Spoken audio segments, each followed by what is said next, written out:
परिवार, आश्रित परिवार, मुंडा शाखा, तिब्बती चीनी परिवार की तिब्बती बर्मी शाखा। तो संसार में कुल कितनी भाषाएँ बोली जाती है, ये अनुमान का ही विषय हो सकता है, क्योंकि पूरे विश्व की भाषाओं की विधिवत गणना संभव नहीं है, अनुमान किया जा सकता है। ये सारी भाषाएँ एक जैसी नहीं है, इनकी विशेषताओं के कारण इन्हें अलग-अलग परिवारों में बाँटा गया है।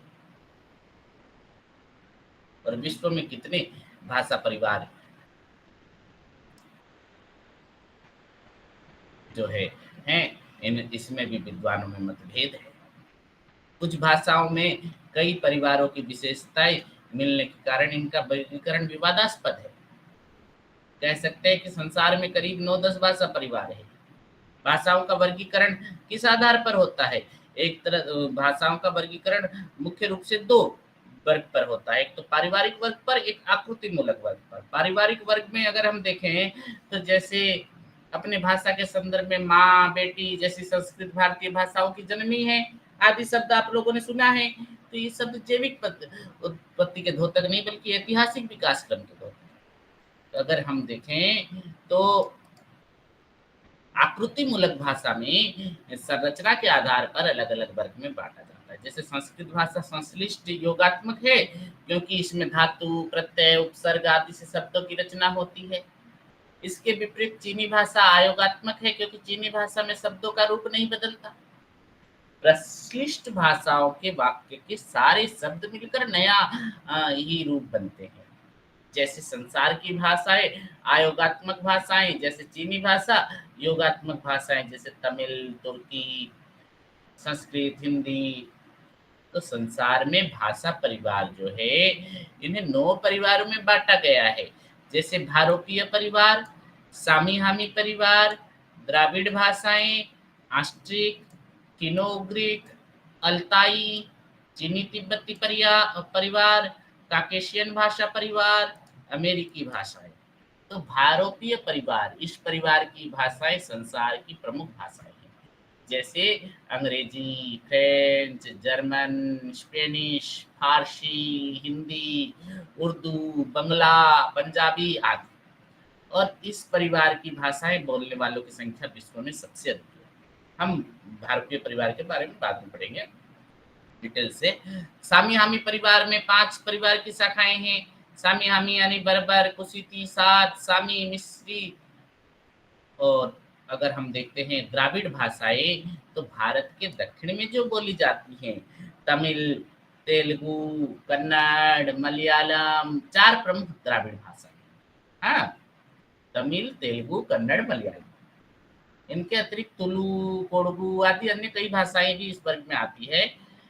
ऑस्ट्रिक परिवार, इस परिवार की भाषा के क्षेत्र में भी जो है विस्तार से भारतीय परिवार के बाद व्यापक क्षेत्र में बोली जाती है। इसका क्षेत्र न्यूजीलैंड से भारत की पूर्वी सीमा तक है। म्यांमार, वियतनाम, कंबोडिया आदि देशों में बोली जाती है। फिनो-उग्रिक इस वर्ग की फिनलैंड की भाषा है और हंगरी की भाषा जो है प्रमुख है। अल्ताई भाषा, इसके 3 उपवर्ग हैं, तुर्की, मंगोल और मंचू-तुंगस। चीनी-तिब्बती भाषा परिवार, चीनी-तिब्बती में तिब्बत बर्मी, थाई और येनिशई और त्याशक, साइबेरिया की जो भाषा होती है। तो इस परिवार की भाषाओं की मुख्य विशेषता है कि इसमें शब्द के प्रत्यय, उपसर्ग आदि के कई रूप नहीं बदलते हैं।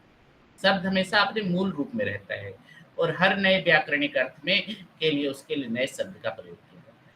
काकेशियन भाषा परिवार, इस परिवार की भाषाएं पश्चिम एशिया की काकेशियन पर्वत श्रृंखला के पास है। अमेरिकी भाषाएं, इस परिवार में एज़टेक आदि सैकड़ों भाषाएं हैं जो मूल अमेरिकी निवासियों द्वारा बोली जाती हैं। इन भाषाओं के विद्वान एस्किमो, एज़टेक आदि 6 उपवर्गों में बांटते हैं। तो ये वर्गीकरण केवल पारिवारिक संबंधों और विशेषताओं को समझाने के लिए एक आधार है। इस वर्गीकरण में अनेक मत मतांतर है, इसलिए कोई निर्णयात्मक स्थिति नहीं बताई जा सकती। कई भाषाओं को कोई विद्वान किसी भी परिवार में नहीं रख पाते, उन्हें अलग ही भाषा परिवार मानते हैं। मतभेदों के रहते हुए परिवार की संकल्पना विश्व की भाषाओं को समझने के लिए हमारे लिए उपयोगी है। तो भारत के भाषा परिवार एवं प्रमुख भाषाएं अगर हम देखते हैं तो भारतवर्ष में 4 भाषा परिवार पाए जाते हैं। आर्य भाषाएं जो भारतीय परिवार, द्राविड़ भाषाएं द्राविड़ परिवार की, मुंडा भाषाएं ऑस्ट्रो एशियाटिक परिवार की, तिब्बत बर्मी भाषाएं चीनी तिब्बती परिवार की। तो हर भाषा परिवार के अंतर्गत कई कई भाषाएं, कई उपभाषाएं, बोलियां आती है। तो एक परिवार की सब भाषाएं आपस में बोधगम्यता लिए होती है। तो हम देखते हैं कि किस तरह से भारत की भाषाओं के क्षेत्र भी, तो भारत में एक बहुभाषी देश है और इसके अनुसार जो है बहुत सबसे ज्यादा प्रतिशत बोले जाने वाली भाषा है आर्य कुल की भाषा। और अष्टम अनुसूची में उल्लेखित भाषाओं में बोलने वालों की संख्या भी जो है सबसे ज्यादा हिंदी की है, क्योंकि 39% जो है लोग जो है हिंदी बोलते हैं। हिंदी और उर्दू की स्थिति अगर हम देखें तो दो स्वरूपों के रूप में हम देखें तो इस भाषा को बोलने वालों की संख्या जो है कुल जनसंख्या का लगभग 45% हो जाता है।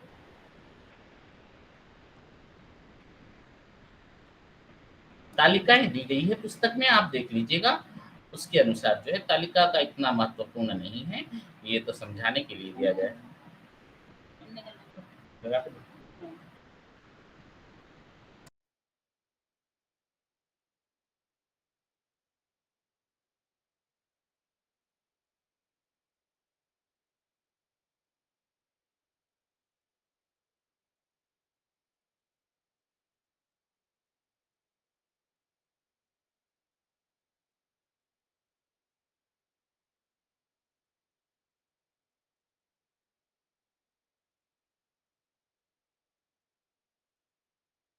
का आकलन अगर हम देखें, भारतीय भाषा स्थिति का आकलन, तो भाषाई स्थिति का जो खाका उभर कर आता है, जो फॉर्मेट, तो उसके कुछ लक्षण है। भारत की विभिन्न जनभाषाएं प्रमुखतः 4 भाषाई कुल के अंतर्गत है, आर्य कुल, द्राविड़ कुल, ऑस्ट्रिक कुल और बर्मी कुल। तो जितने बोलने वालों की संख्या अगर हम देखते हैं तो 99.55% होते हैं। तो 4 भाषाई कुल में 2 परिवार, आर्य भाषा और द्राविड़ भाषा की आबादी कुल जनसंख्या की 97% है। और अष्टम अनुसूची में जो 18 भाषाएं बोल रहे हैं, 22 हो गई है बढ़कर, वो जो है वो 93% है। तो भारत की सभी प्रमुख भाषाएं अपने स्वयं के भूभाग के बाहर भी बोली और समझी जाती हैं। तो अपने भूभाग से उखड़े हुए लोग, ऐसे व्यक्ति अपने घरेलू जीवन में तो अपनी मातृभाषा का प्रयोग करते हैं, पर अपने बाह्य व्यवहार में प्रमुख व्यावसायिक भाषा का या स्थानिक भाषा का प्रयोग करते हुए देखे जाते हैं। ये स्थिति उन्हें द्विभाषिक बनने के लिए बाध्य कराती है, जिसे वे सहज रूप से स्वीकार करते पाए जाते हैं। प्रशासनिक सुविधा के लिए विभिन्न प्रदेशों को एक भाषिक या द्विभाषिक भले ही घोषित कर दिया गया हो, पर अपनी प्रकृति में वे बहुभाषिक और बहुसांस्कृतिक है। तो विभिन्न प्रदेशों की सीमा क्षेत्र वस्तुतः विस्तरण क्षेत्र जो है डिफ्यूजन क्षेत्र है, डिफ्यूजन क्षेत्र, यहाँ विभिन्न भाषाई परिवारों की विभिन्न भाषाएं संपर्क की जो है विभिन्न स्थितियां देखने को मिली। भारतीय संविधान के अनुसार यद्यपि हिंदी बोलने वालों का राज्य उत्तर प्रदेश और उर्दू बोलने का वालों का राज्य जो है जम्मू कश्मीर माना गया है, तो उर्दू अपने तथाकथित राज्य में न बोली जाती है और न ही सरकारी क्षेत्रों में प्रयुक्त होती है। उर्दू का बोली स्थान हिंदी से भिन्न नहीं है। इन दो भाषाओं को अलग अलग करके देखने का मात्र राजनीतिक हस्तक्षेप है। अतः जम्मू कश्मीर में उर्दू एक संपर्क भाषा के रूप में प्रयुक्त होती है, जिसको हिंदी से हम भिन्न नहीं माना जा सकता। तो आर्य भाषा परिवार में संविधान में जो आर्य इन भाषाओं की आधिकारिक भाषाओं का समागम है, जैसे संस्कृत, हिंदी, पंजाबी, डोगरी, गुजराती, मराठी, कोंकणी, बंगला, असमिया, श्रीलंका में बोली जाने वाली सिंहली आदि जो है भाषाएं इस परिवार की सदस्य हैं। वे देश के खास बड़े भूभाग में बोली जाती है। ऐसे तो हर भाषा अपने आप में विशेष व्याकरणिक विशेषताएं लिए हुए हैं, परंतु कुछ ऐसी भी विशेषताएं हैं जो इन भाषाओं को एक में बांधती है। इन विशेषताओं के कारण हम जान पाते हैं कि अमुक भाषा द्राविड़ परिवार की है या मुंडा परिवार की है। तो सबसे पहले ये बिम्स ने भारतीय आर्य भाषाओं का तुलनात्मक व्याकरण नामक जो है 3 भाग जो है क्रमशः प्रकाशित किया 1872 ईस्वी में, 1875 में और 1879 में। तो प्रथम भाग में लंबी भूमिका के साथ साथ ध्वनि अवलोकन है, दूसरे भाग में संज्ञा तथा सर्वनाम, तीसरे भाग का क्रिया विवेचन है। तो आर्य भाषा की अलग अलग भाषाओं पर भी बृहद कार्य हुआ है। आर्य भाषाओं के विषय में हम 3 आयामों को पढ़ेंगे, जैसे ध्वनि व्यवस्था, रूप व्यवस्था एवं शब्द संरचना की व्यवस्था और वाक्य विन्यास। तो आर्य भाषा परिवार की जो है ध्वनि व्यवस्था कैसी है।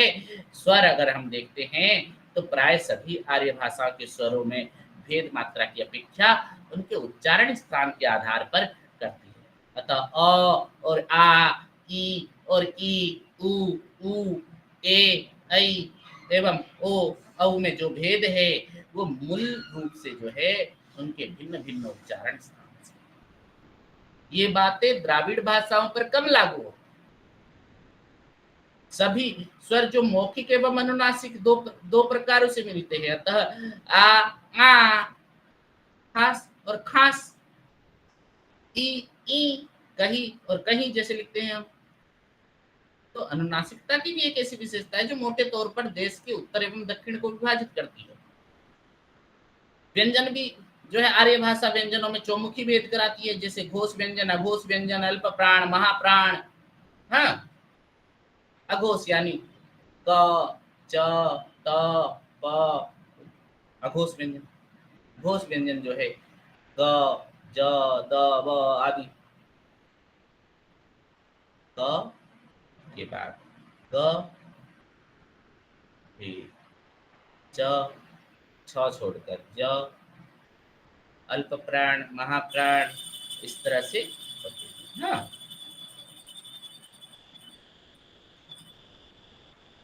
अघोष क, अघोष क। तो कुछ भाषाएं पंजाबी, सिंधी इसका अपवाद है, जहाँ घोष महाप्राण व्यंजनों की अपेक्षा क्रमशः जो है अघोष, अल्प प्राण एवं घोष अंततः स्फोटी व्यंजन पाए जाते हैं। स्पर्श संघर्षी, शुद्ध संघर्षी व्यंजनों की बहुलता, नासिक्य, पार्श्व एवं लुंठित व्यंजन महाप्राण की स्थिति में भी उपलब्ध होते हैं। रूप व्यवस्था एवं शब्द रचना, लगभग सब की सब आर्य भाषाएं विभक्ति प्रधान भाषाएं। शब्दों में कुछ इस प्रकार घुल मिल जाते हैं कि हर एक प्रत्यय को पृथक करके उसकी व्याकरणिक इकाई निर्धारित करना सरल नहीं होता है।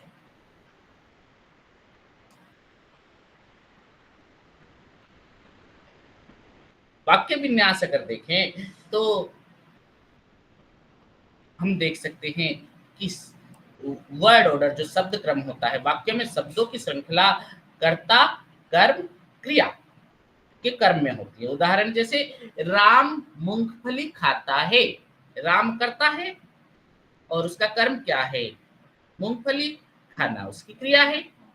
तो प्रश्नवाचक वाक्यों में प्रश्न सूचक शब्द की स्थिति निर्धारित नहीं होती है, किस शब्द पर जोर दिया जा रहा है उस पर निर्भर करता है। तो ये वाक्य जो है प्रश्न सूचक शब्द के साथ साथ इस प्रकार से भी बोला जा सकता है कि क्या राम मूंगफली खाता है? राम क्या मूंगफली खाता है? राम मूंगफली खाता है क्या? तीनों ही प्रश्न सूचक है, परंतु राम मूंगफली खाता है कर्ता कर्म क्रिया के आधार पर है। तो जब हम देखते हैं खाता है क्या, क्या राम, राम क्या, तो ये जो है विशेषण विशेष्य से पहले आता है, जैसे कई बार इस तरह से होते हैं। तो इस तरह से जो है वाक्य विन्यास के बारे में देखा। तो द्राविड़ भाषा परिवार में हम देखते हैं कि द्राविड़ भाषा परिवार जो है भारतवर्ष में आर्य परिवार के आगमन से पहले भी यहाँ मौजूद है, और द्राविड़ जातियां भी आर्यों की भांति देश के उत्तर पश्चिम की दिशा से आती है। इस बात का प्रमाण है कि बहुवी भाषा जो परिवार है द्राविड़ पर आज भी ईरान में बोली जाती है। यही नहीं, द्राविड़ भाषाओं का प्रभुत्व उत्तर एवं मध्य भारत में था, पर धीरे धीरे आर्य के दबाव में आकर ये जाति नीचे की ओर खिसकती है। उसके उपरांत आज मुख्य रूप से भारत के दक्षिण में बोले जाने वाली अधिकतर भाषाएं इसी परिवार की। झारखंड में 2 द्राविड़ भाषाएं जैसे कुड़ुख और मालतो बिहारी एवं अन्य आर्य भाषाओं की तरह घिरी हुई है। जैसे ताल के बीचों बीच एक तैरती नौका, यही नहीं, श्रीलंका में जो मुख्यतः सिंगली नामक आर्य भाषा प्रधान देश मानी जाती है, उसके उत्तरी भूभाग में द्राविड़ भाषा तमिल का बोलबाला है। द्रविड़ भाषाओं पर अब तक काफी काम हो चुका है, जिसमें प्रमुख रॉबर्ट कार्डवेल का तुलनात्मक व्याकरण, जो 1856 में प्रकाशित हुआ। तो द्राविड़ भाषा परिवार की कुछ व्याकरणिक विशेषताएं हैं। जैसे ध्वनि व्यवस्था में अगर हम देखते हैं तो स्वर जो है द्राविड़ भाषाओं में हर्ष एवं दीर्घों का बेमस्य पाया जाता है। द्राविड़ भाषा में ए ओ भेदक है। रूप व्यवस्था एवं शब्द रचना अगर हम देखते हैं तो इस भाषा की प्रवृत्ति योगात्मक है। वे ये परसर्ग प्रधान भाषाएं अर्थात शब्द को आसानी से भिन्न भिन्न व्याकरणिक इकाइयों में तोड़कर समझा जा सकता है। संज्ञा पद एवं क्रियापद कई प्रकार की व्याकरणिक सूचनाओं से ओतप्रोत होने के कारण मिश्रित रूप से पाए जाते हैं। लिंग दो प्रकार का होता है, सजीव और निर्जीव। कारक चिन्ह विभक्ति के रूप में न होकर परसर्ग के रूप में पाए जाते हैं।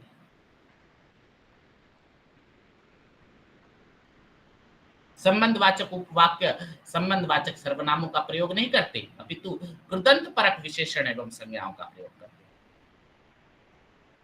ऑस्ट्रो एशियाई मुंडा परिवार कैसा है? हमारे देश में की सबसे प्राचीन संस्कृति आज तक कोई जीवित है तो वो है मुंडा परिवार के रूप में।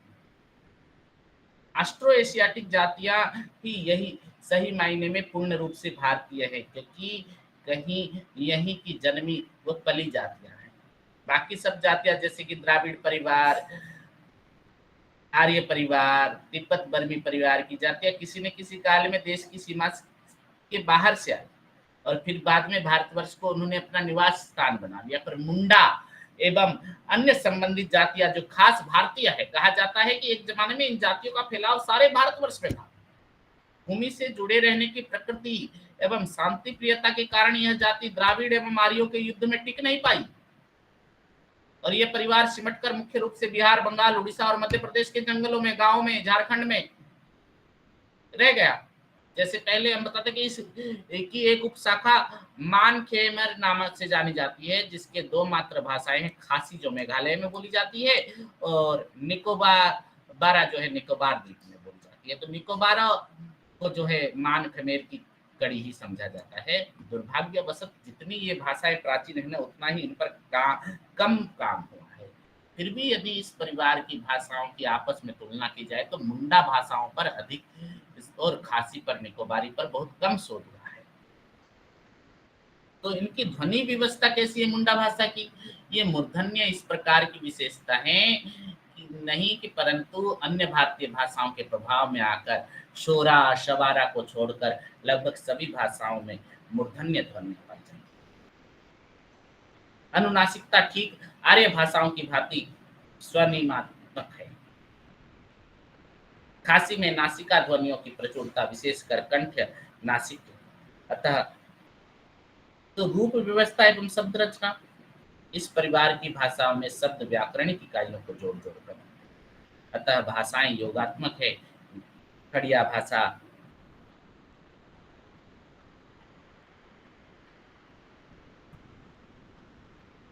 संस्कृत की भांति वचन भी यहाँ पर तीन होते हैं, एक वचन, द्विवचन और बहुवचन।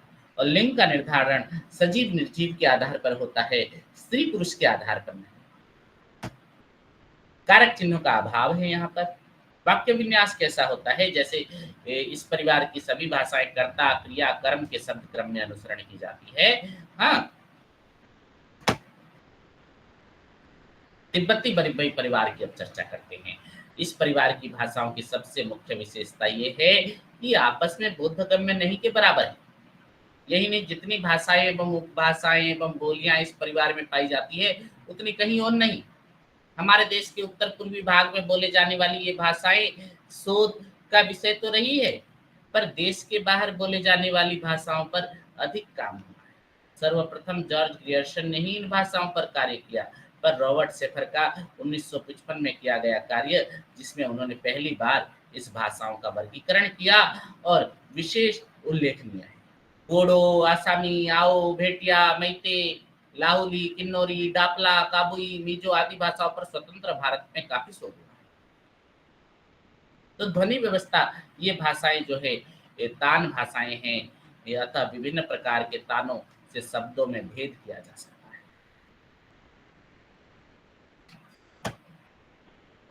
रूप एवं शब्द रचना, ये भाषाएं अयोगात्मक एवं समावेशक प्रवृत्ति की भाषा है। अतः शब्द एवं वाक्यों को बड़े करीने से छोटे छोटे भागों में प्रत्येक व्याकरणिक इकाई के अनुसार तोड़ा जाता है।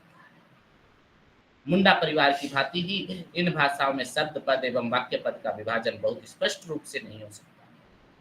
एक पूरा का पूरा वाक्य एक पद भी है और पूरा वाक्य भी। संज्ञाएं एवं क्रियाओं के भेद भिन्न भिन्न एवं प्रसर्ग के प्रयोग से किया जा सकता है।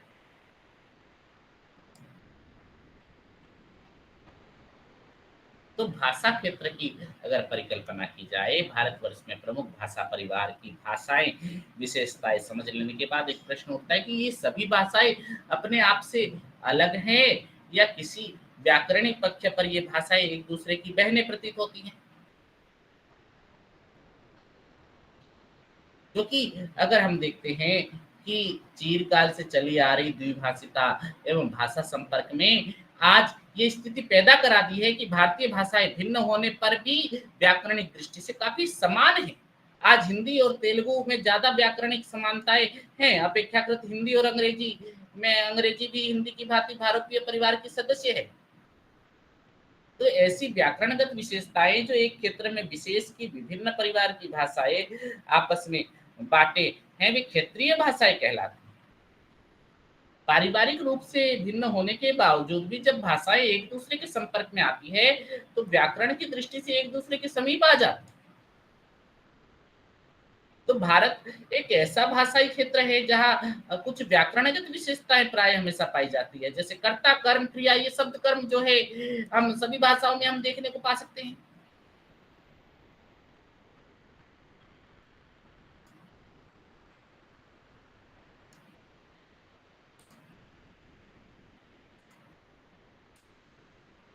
कारक चिन्ह जो संज्ञा के पश्चात लगते हैं अर्थात परसर्ग, मूर्धन्य ध्वनिया, कृदंत विशेषण, शब्द रूपात्मक प्रेरणार्थक क्रियाएं, पुनरुक्त शब्द संरचना, अनुकरण वाचक शब्द संरचना, प्रतिध्वनि शब्द संरचना, रंजक क्रियाएं, संप्रदनीय संरचनात्मक पद। तो इनके बारे में थोड़ा थोड़ा मैं बता देता हूँ कि क्या क्या है। जैसे कर्ता कर्म क्रिया शब्द का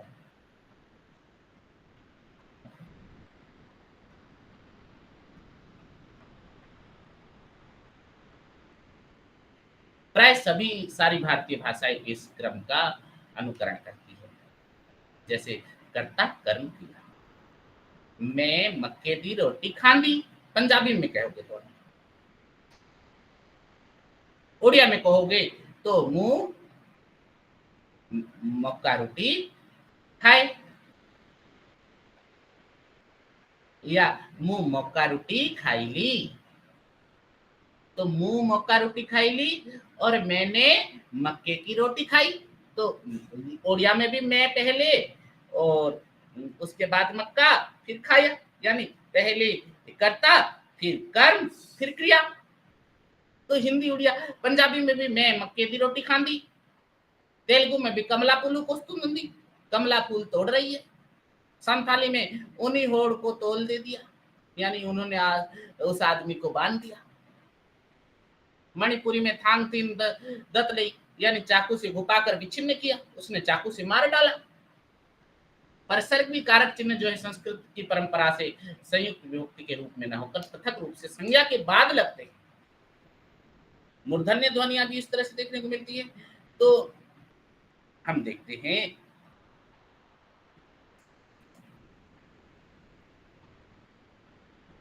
कि भाषाएं, भारतीय भाषा परिवार हो चाहे वो द्राविड़ भाषा परिवार हो, इसमें कई जो है समानता है। मुंडा को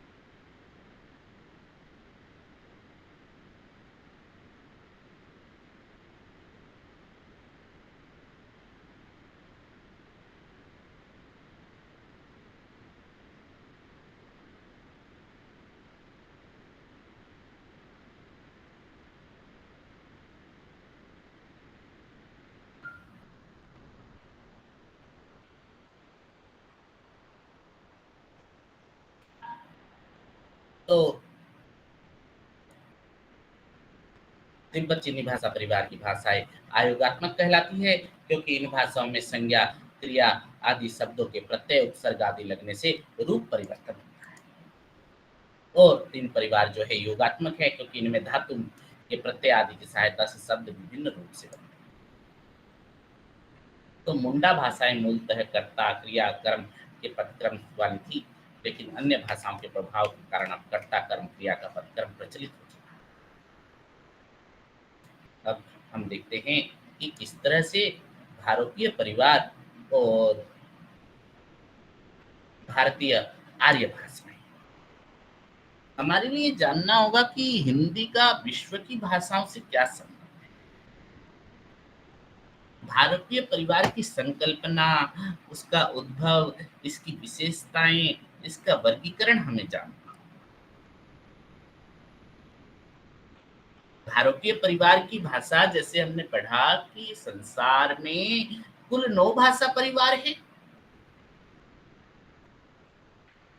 और भारतीय परिवार इनमें सबसे बड़ा महत्वपूर्ण है, क्योंकि इसको बोलने वाला अमेरिका से लेकर न्यूजीलैंड तक विस्तृत भूभागों में से, और भारतीय परिवार की भाषा बोलने वालों की संख्या सबसे अधिक है।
परिवार के बोलने वालों की संख्या ज्यादा है। प्रारंभ से आज तक इस परिवार का नाम विवादास्पद है। इसका प्रमुख नाम जो है, जैसे इंडो जर्मेनिक। पहले इस भाषा परिवार के पूर्वी छोर पर भारत व पश्चिमी छोर पर जर्मनी के होने के कारण जर्मन विद्वानों ने इसे इंडो जर्मेनिक नाम दिया। पूर्वी छोर पर भारत और पश्चिमी छोर पर जर्मन था, इसीलिए इंडो जर्मेनिक कहा जाता है। बाद में कुछ विद्वानों ने उसे इंडो केल्टिक नाम दिया, परंतु इस नाम को भी, इस परिवार को ही सही रूपरेखा स्पष्ट नहीं होती। फिर आर्य परिवार, इस परिवार को बाद में आर्य परिवार भी कहा गया, परंतु फ्रांस आदि देशों ने इस नाम के विरुद्ध 2 तर्क प्रस्तावित किए कि इस परिवार की भाषाओं के बोलने वाले केवल आर्य जाति के ही होंगे, ऐसा भ्रम होता था। और आर्य शब्द का व्यवहार सामान्यतः इस परिवार की हिंदी ईरानी शाखा के लिए अधिक उचित है, क्योंकि इन दोनों देशों के अलग लोग जो थे अपने को आर्य कहते थे। तो इसी प्रकार जेफेटिक, सेमेटिक, हेमेटिक के वजन पर इसको जेमेटिक नाम भी दिया गया, जो अवैज्ञानिक होने के कारण ये नाम भी अमान्य हुआ। साथ ही अनेक जेमेटिक कहलाने वाले लोगों की भी जो है भारतीय भाषा जो है भारतीय परिवार से दूर है। बाइबल में इसी आधार पर मनुष्यों का वर्गीकरण किया गया, और इस प्रकार कुछ विद्वानों ने इस परिवार को सांस्कृतिक काकेशियन नाम भी दिया, परंतु ये नाम भी प्रभावित नहीं हुआ। भारतीय या इंडो यूरोपियन नाम आजकल प्रचलित है। ये नाम क्षेत्र के आधार पर है, परंतु अब अमेरिका, अफ्रीका के बहुत से भागों में भी इस परिवार की भाषाएं बोली जाती हैं, जैसे अंग्रेजी, डच, स्पेनिश, फ्रेंच। परंतु इस परिवार के अन्य नामों की तुलना में ये अधिक सार्थक, इसलिए यह प्रचलित है। भारतीय परिवार की भाषाओं का वर्गीकरण अगर हम देखें, तो भारतीय भाषा परिवार की भाषाओं का व्याकरण और ध्वनि के आधार पर सेतुम एवं केतुम, सेतम और केतुम 2 वर्गों में है, व्याकरण ध्वनि के आधार पर। यह वर्गीकरण बान ब्रेडे के द्वारा किया गया है। इस परिवार की पश्चिमी शाखा और पूर्वी शाखा थी, परंतु 20वीं सदी में तोखारी भाषा निकल पड़ी, जो पूर्व में होने पर भी केतुम वर्ग, इसलिए विभाजन स्थिर नहीं रह सका। इस वर्गीकरण का आधार है सो के लिए प्रयुक्त शब्द और इसके प्राय पूर्व भाषाओं में इन शब्दों का सतम उच्चारण मिलता है, जबकि पश्चिम में केटुम का उच्चारण। इसी तरह अन्य भाषाओं के शब्दों में भी च और क या ह विभेदीकरण है, इससे इन शब्दों के वर्गीकरण का नाम हुआ। उदाहरण केंद्र जैसे सेंटर, सप्त, हप्त आदि। तो दोनों वर्गों की भाषाओं का विवरण है। केटुम वर्ग में केल्टिक, ट्यूटानिक या जर्मनिक भाषा, लैटिन या इटैलिक भाषा, हेलेनिक या ग्रीक भाषा, हित्ती या तोखारी भाषा। तो केल्टिक भाषा आज से 2000 वर्ष पूर्व इस भाषा की शाखाएं यूरोप के विस्तृत क्षेत्र में बोली जाती। अब तो ये आयरलैंड, स्कॉटलैंड, मालदीव तथा कार्नवाल के कुछ भागों में शेष रह गई। तो केल्टिक में आदिम भाषा का कब कहीं जो है ट्यूटेनिक या जर्मनिक भाषा। जर्मन शब्द का अर्थ है पड़ोसी। ये भारतीय परिवार की सबसे महत्वपूर्ण शाखा है। अंग्रेजी, जर्मन, डच आदि इसी की शाखाएं हैं। इसका प्राचीन रूप जो है गाथिक आदि भाषाओं में मिलता है। प्राचीन सामग्री के आधार पर इस शाखा के अंतर्गत भाषाओं के 3 समूह हैं। उत्तरी ट्यूनिक, इसकी 2 जो है शाखाएं हुई हैं, पश्चिमी स्कैंडिनेवी और पूर्वी स्कैंडिनेवी।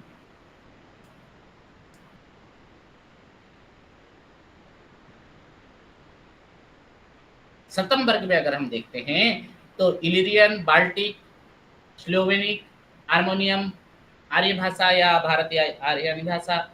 इलिरियन, इसका क्षेत्र जो है इटली के आसपास है और इसकी एक शाखा एल्बेलियन है।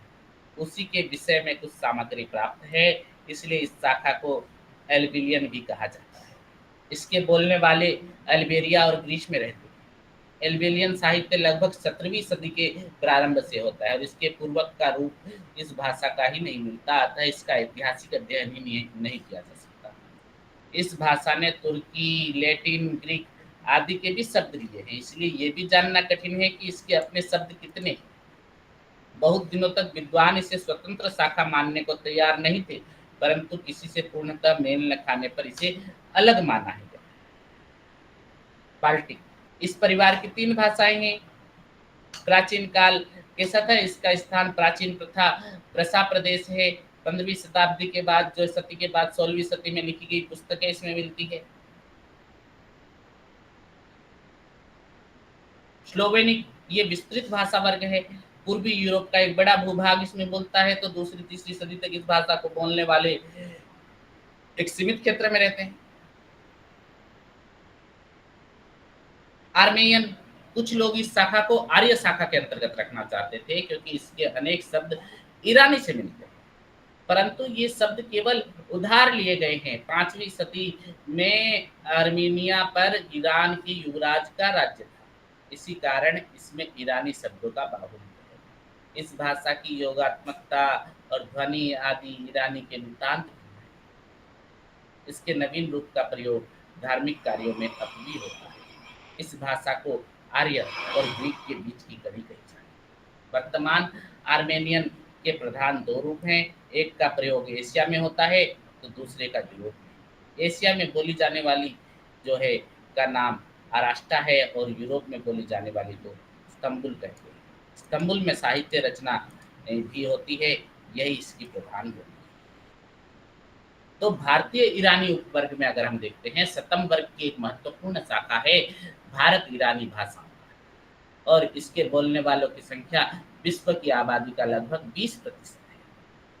ईरान की फारसी, अफगानिस्तान की पश्तो, पाकिस्तान की भाषाएं उत्तर भारत की आर्य भाषाएं, नेपाल की नेपाली, बांग्लादेश की बंगला, श्रीलंका की सिंहली भाषाएं इसी शाखा में। तो भारतीय परिवार की ये महत्वपूर्ण और अत्यंत प्राचीन शाखा है। ऋग्वेद के समान जो है पुराना और समृद्ध साहित्य इस परिवार की किसी अन्य भाषा में नहीं लिखा है। इसकी कुछ रचनाएं जो है 2500 वर्ष ईसा पूर्व की लिखी मानी जाती है। पारसियों का धर्म ग्रंथ जैन अवेस्ता भी लगभग 7वीं सदी से ईसा पूर्व का है। इस शाखाओं की भाषाओं ने भाषा विज्ञान के अध्ययन के लिए पर्याप्त सामग्री प्रदान की। विद्वानों की मान्यता है कि जब आर्य जाति अन्य भारतीयों का साथ छोड़ने के बाद आगे बढ़ी तो कुछ लोग ईरान में रुक गए और कुछ आगे बढ़कर भारत में आ बसे। इस प्रकार इसकी भारतीय और ईरानी दो प्रमुख शाखाएं हो गई है। इन दोनों को भारतीय परिवार की अलग-अलग शाखा मानना वैज्ञानिक नहीं है, क्योंकि ये दोनों बहुत सी बातों में साम्य रखती है, जिससे स्पष्ट हो जाता है कि ये दोनों एक शाखा के रूप में थे। वास्तव में इस शाखा के 3 भाषा समूह हैं, ईरानी, दरद और भारतीय। ईरानी यानी ईरानी भाषा का प्राचीनतम साहित्य पारसी धर्म ग्रंथ जो है जैन अवेस्ता है। इसकी भाषा ऋग्वेद से बहुत कुछ मिलती है। इसके अतिरिक्त 6ठी शताब्दी के ईसा पूर्व से कुछ शिलालेख भी ईरानी में मिलते हैं। पश्तू, पर्तू, बलूची, आधुनिक फारसी आदि इस शाखा की भाषाएं हैं। मूल रूप से ईरानी शाखा के दो भेद हैं। ईरान के ऐतिहासिक क्रम जो है 3 रूप में है, प्राचीन ईरानी, मध्यकालीन ईरानी और आधुनिक ईरानी। अवेस्ता जो है जरथुस्त्र के उपासक पारसी अवेस्ता को उसी तरह महत्व देते हैं जैसे भारतीय आर्य वेदों को। अवेस्ता का अर्थ है शास्त्र या ज्ञान ग्रंथ। अवेस्ता में गाथाएं लिखी गई थी जो वेदों के समान माने जाते हैं। अवेस्ता में ईश्वर को अहुरमजदा यानी असुर मेधा कहा गया है। अवेस्ता में सोम, मित्र, वरुण, अर्यता आदि देवताओं का उल्लेख। तो प्राचीन फारसी भी संस्कृत भाषा से बहुत मिलती थी। ये भाषा साम्य आधुनिक फारसी तक में परिलक्षित होता है। फारसी के सैकड़ों शब्दों के समान रूप जो है भारतीय भाषाओं में देखे जा सकते हैं। ऐसे शब्द है कुर्दन यानी करना, खरीद यानी कित, बर्फ यानी वप्र, दस्त यानी हाथ या हस्त, खुदा यानी स्वधा।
क्षमा चाहता हूँ, कुछ नेटवर्क प्रॉब्लम की वजह से शायद कुछ इस तरह से बीच-बीच में कट जा रहा है नेट, बारिश की वजह से।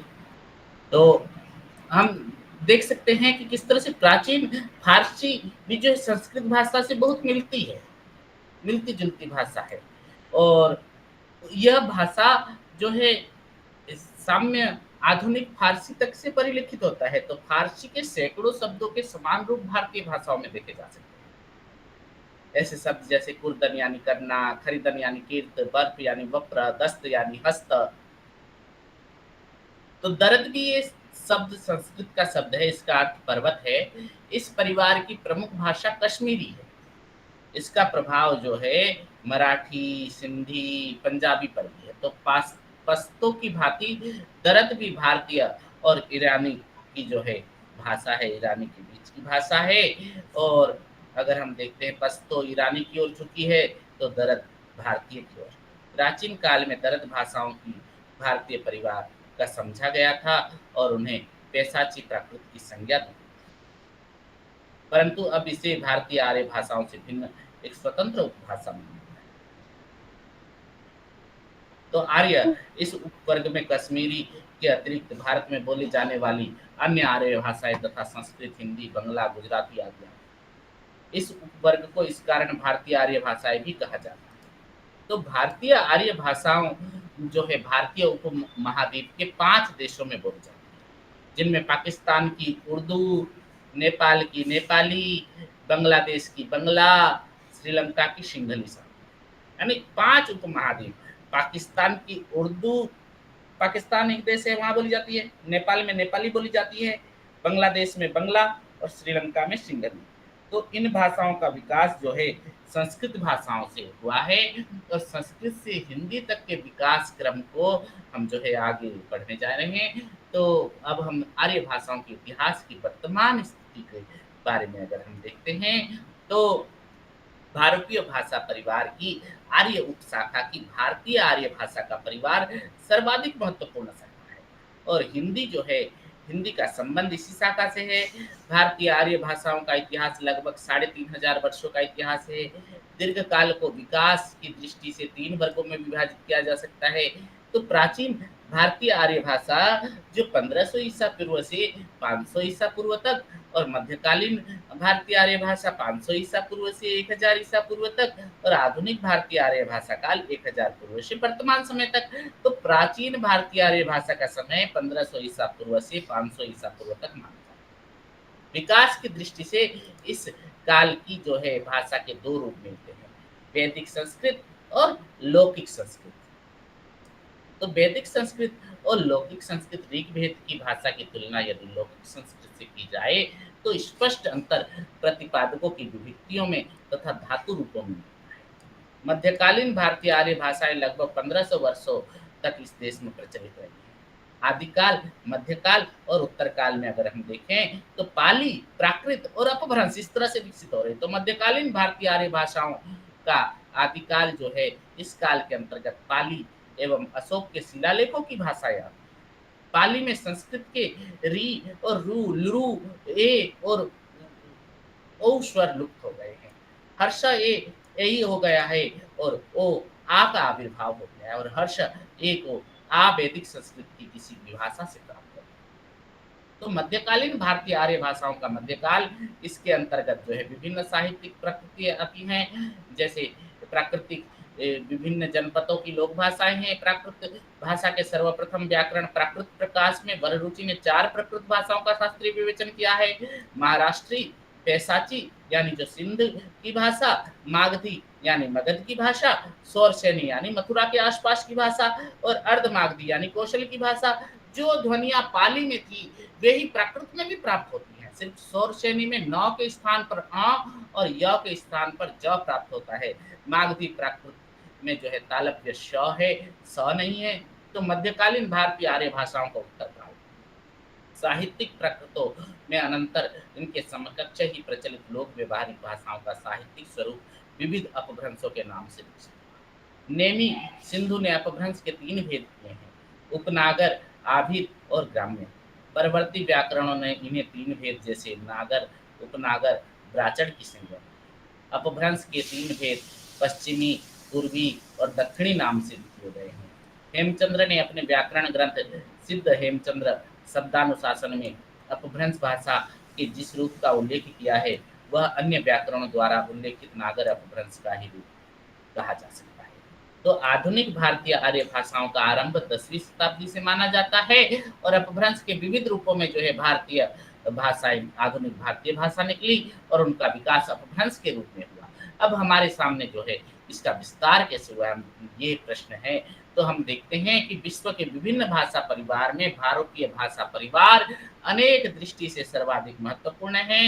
यद्यपि इस भाषा परिवार के कई नाम प्रचलित हुए हैं, परंतु अब सर्वत्र भारतीय भाषा परिवार ही स्वीकृत है। इस भाषा परिवार के अंतर्गत भारत ईरानी भाषा वर्ग की अपनी अलग विशेषताएं हैं और इसी की उपयोगिता भारतीय आर्य भाषा परिवार कहलाती है, जिसके अंतर्गत भारत में बोली जाने वाली समस्त आर्य भाषाएं परिगणित की जाती है।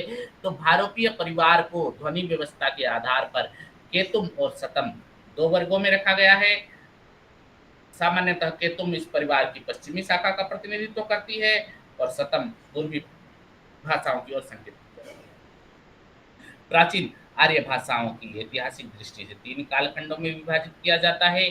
प्राचीन भारतीय आर्य भाषाएं, मध्यकालीन भारतीय आर्य भाषाएं, आधुनिक भारतीय आर्य भाषाएं। तो आधुनिक भारतीय आर्य भाषाओं को मध्यकालीन आर्य भाषा के तृतीय सोपान अपभ्रंश में विकसित माना जाता है।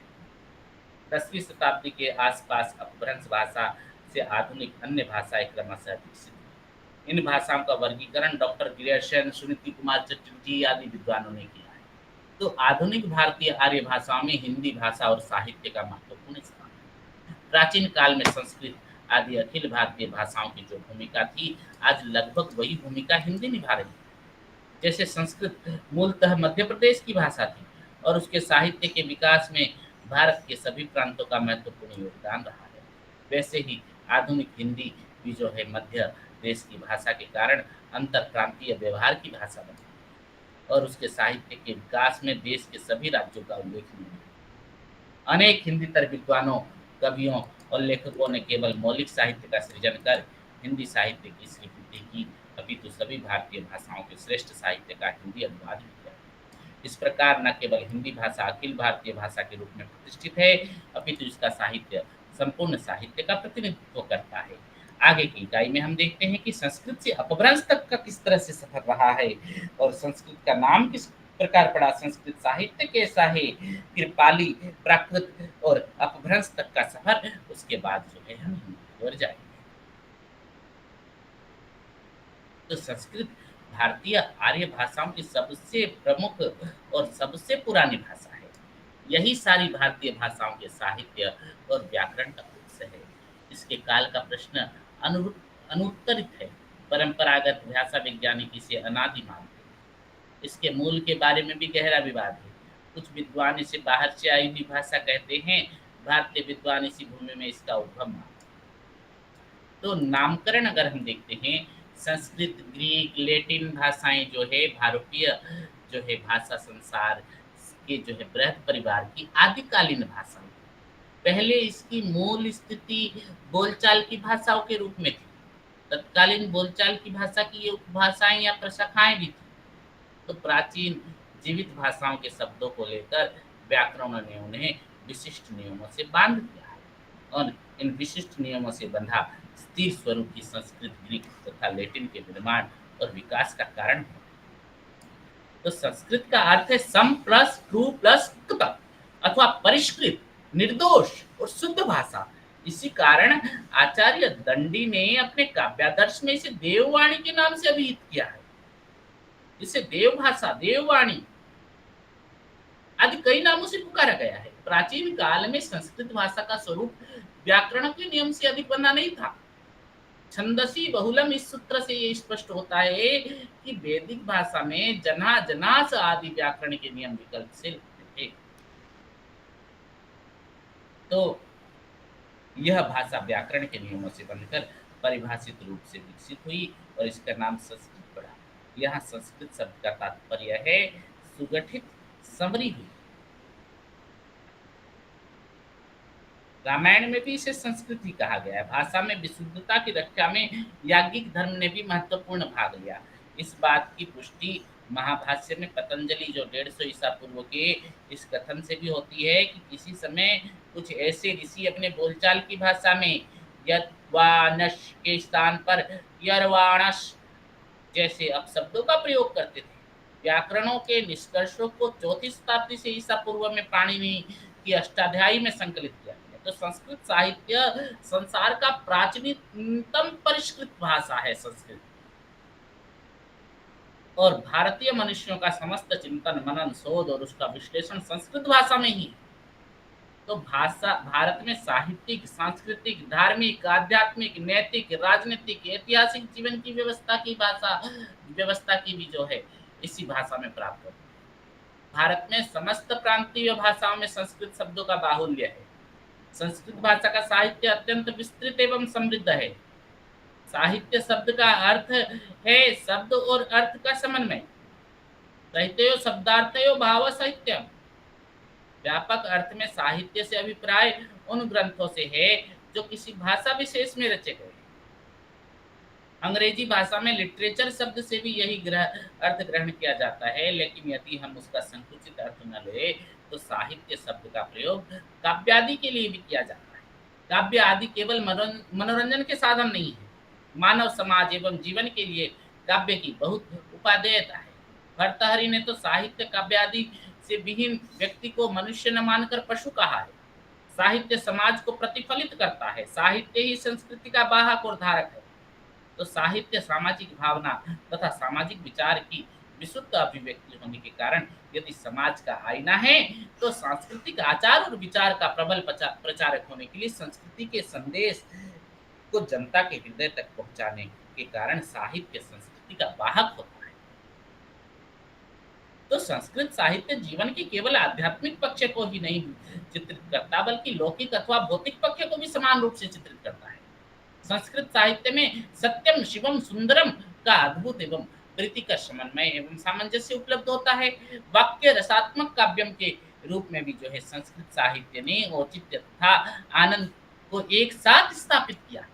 इतने प्राचीन, व्यापक तथा विशाल संस्कृति साहित्य के स्वरूप तथा समय आदि की दृष्टि से इसे दो भागों में विभक्त किया गया है, वैदिक संस्कृत और लौकिक संस्कृत।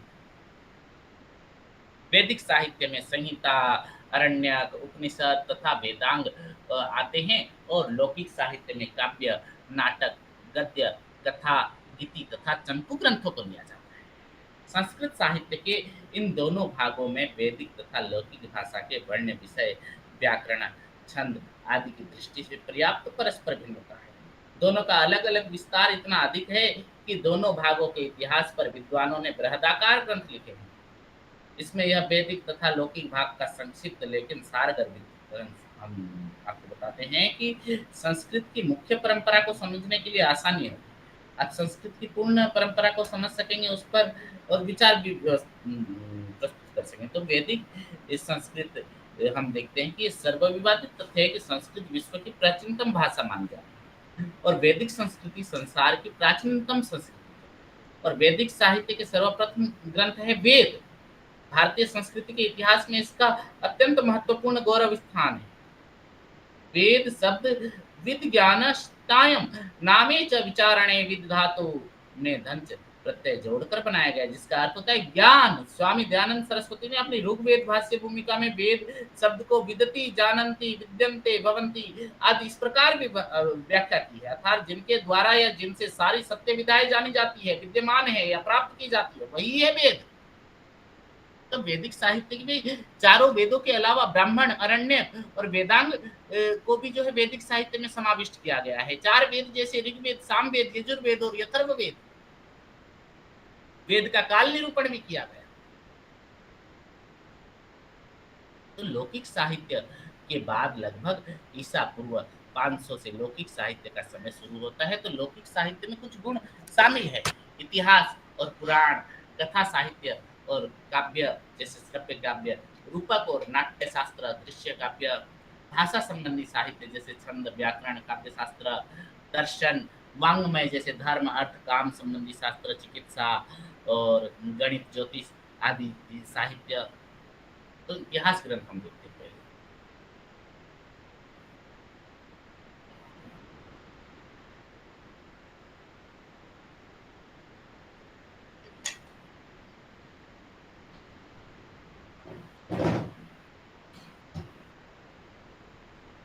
वाल्मीकि कृत रामायण और व्यास कृत महाभारत को इतिहास ग्रंथ माना जाता है।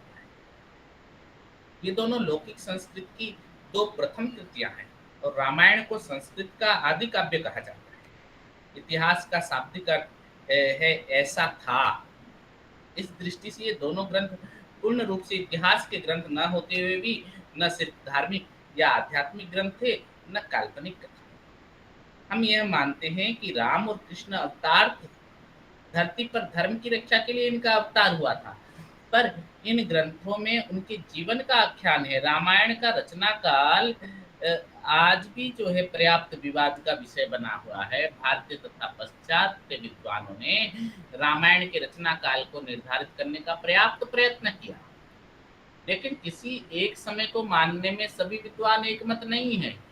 परंपरागत विश्वासों से परे अगर हम तार्किक बुद्धि का आश्रय लें तो रामायण का वर्तमान का जो है परिनिष्ठित स्वरूप ईसा पूर्व 5वीं सदी तक स्थिर होने के पर्याप्त प्रमाण मिलते हैं। अर्थात बुद्ध से पहले वाल्मीकि रामायण का जो है वर्तमान रूप स्थिर हो चुका था और भारतीय जनमानस की धार्मिक आस्था का मुख्य आधार ये रामायण तत्कालिक राजनीतिक, धार्मिक, सामाजिक, आर्थिक परिस्थितियों पर विशद प्रकाश डालता है।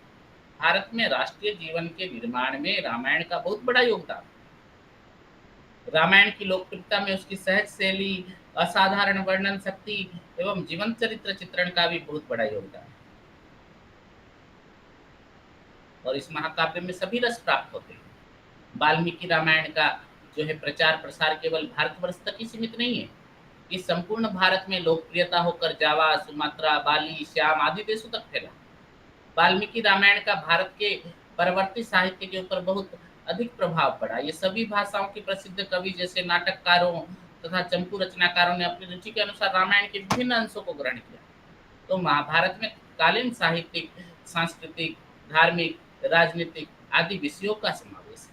महाभारत एक अत्यंत श्रेष्ठ आचार संहिता का भी निदर्शन उपस्थित करता है। महाभारत के रचयिता परंपरा से व्यास मुनि माने जाते हैं। इनका पूरा नाम जो है कृष्ण देवप्यायन व्यास था।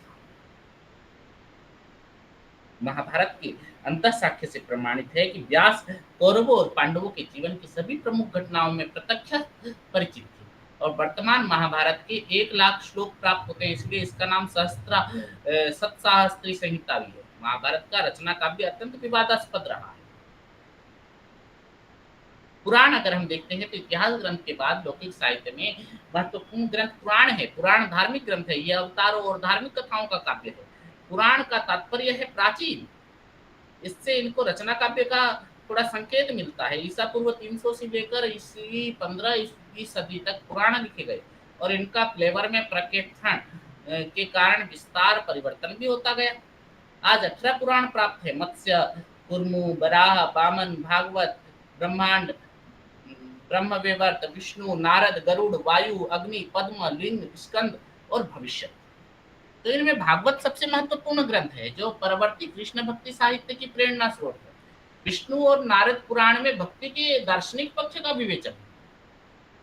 संस्कृत काव्य में अगर हम देखते हैं तो साहित्य शास्त्रियों ने रस को काव्य की आत्मा स्वीकार किया।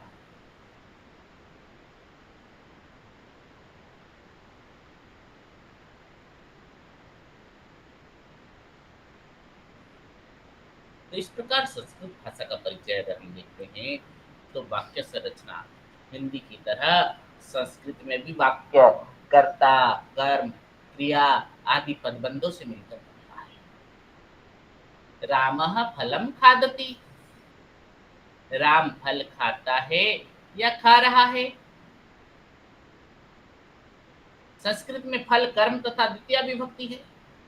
संस्कृत में पदक्रम बहुत लचीला है, इसके बिना अर्थ में परिवर्तन किए हम अंग्रेजी में मोहन किल्ड सोहन को सोहन किल्ड मोहन के पदक्रम में नहीं बदल सकते, क्योंकि कर्ता और कर्म बदल जाते हैं। संस्कृत में हम पदक्रम बदलकर वाक्य बना सकते हैं और उनके अर्थ में कोई परिवर्तन नहीं होता है। रामेण रावण हत, रामेण हत रावण, रावण रामेण हतः, अर्थात रावण राम से मारा गया या राम ने रावण को मारा।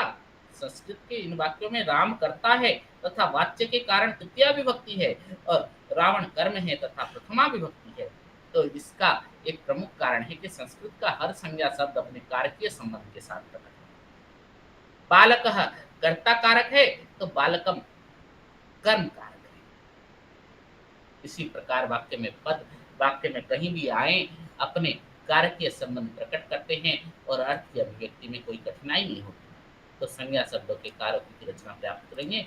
तो संस्कृत के संज्ञा रूप जो है संस्कृत भाषा के सभी शब्दों का निर्माण धातु यानी शब्द के मूल रूप तथा प्रत्ययों के जोड़ से होता है।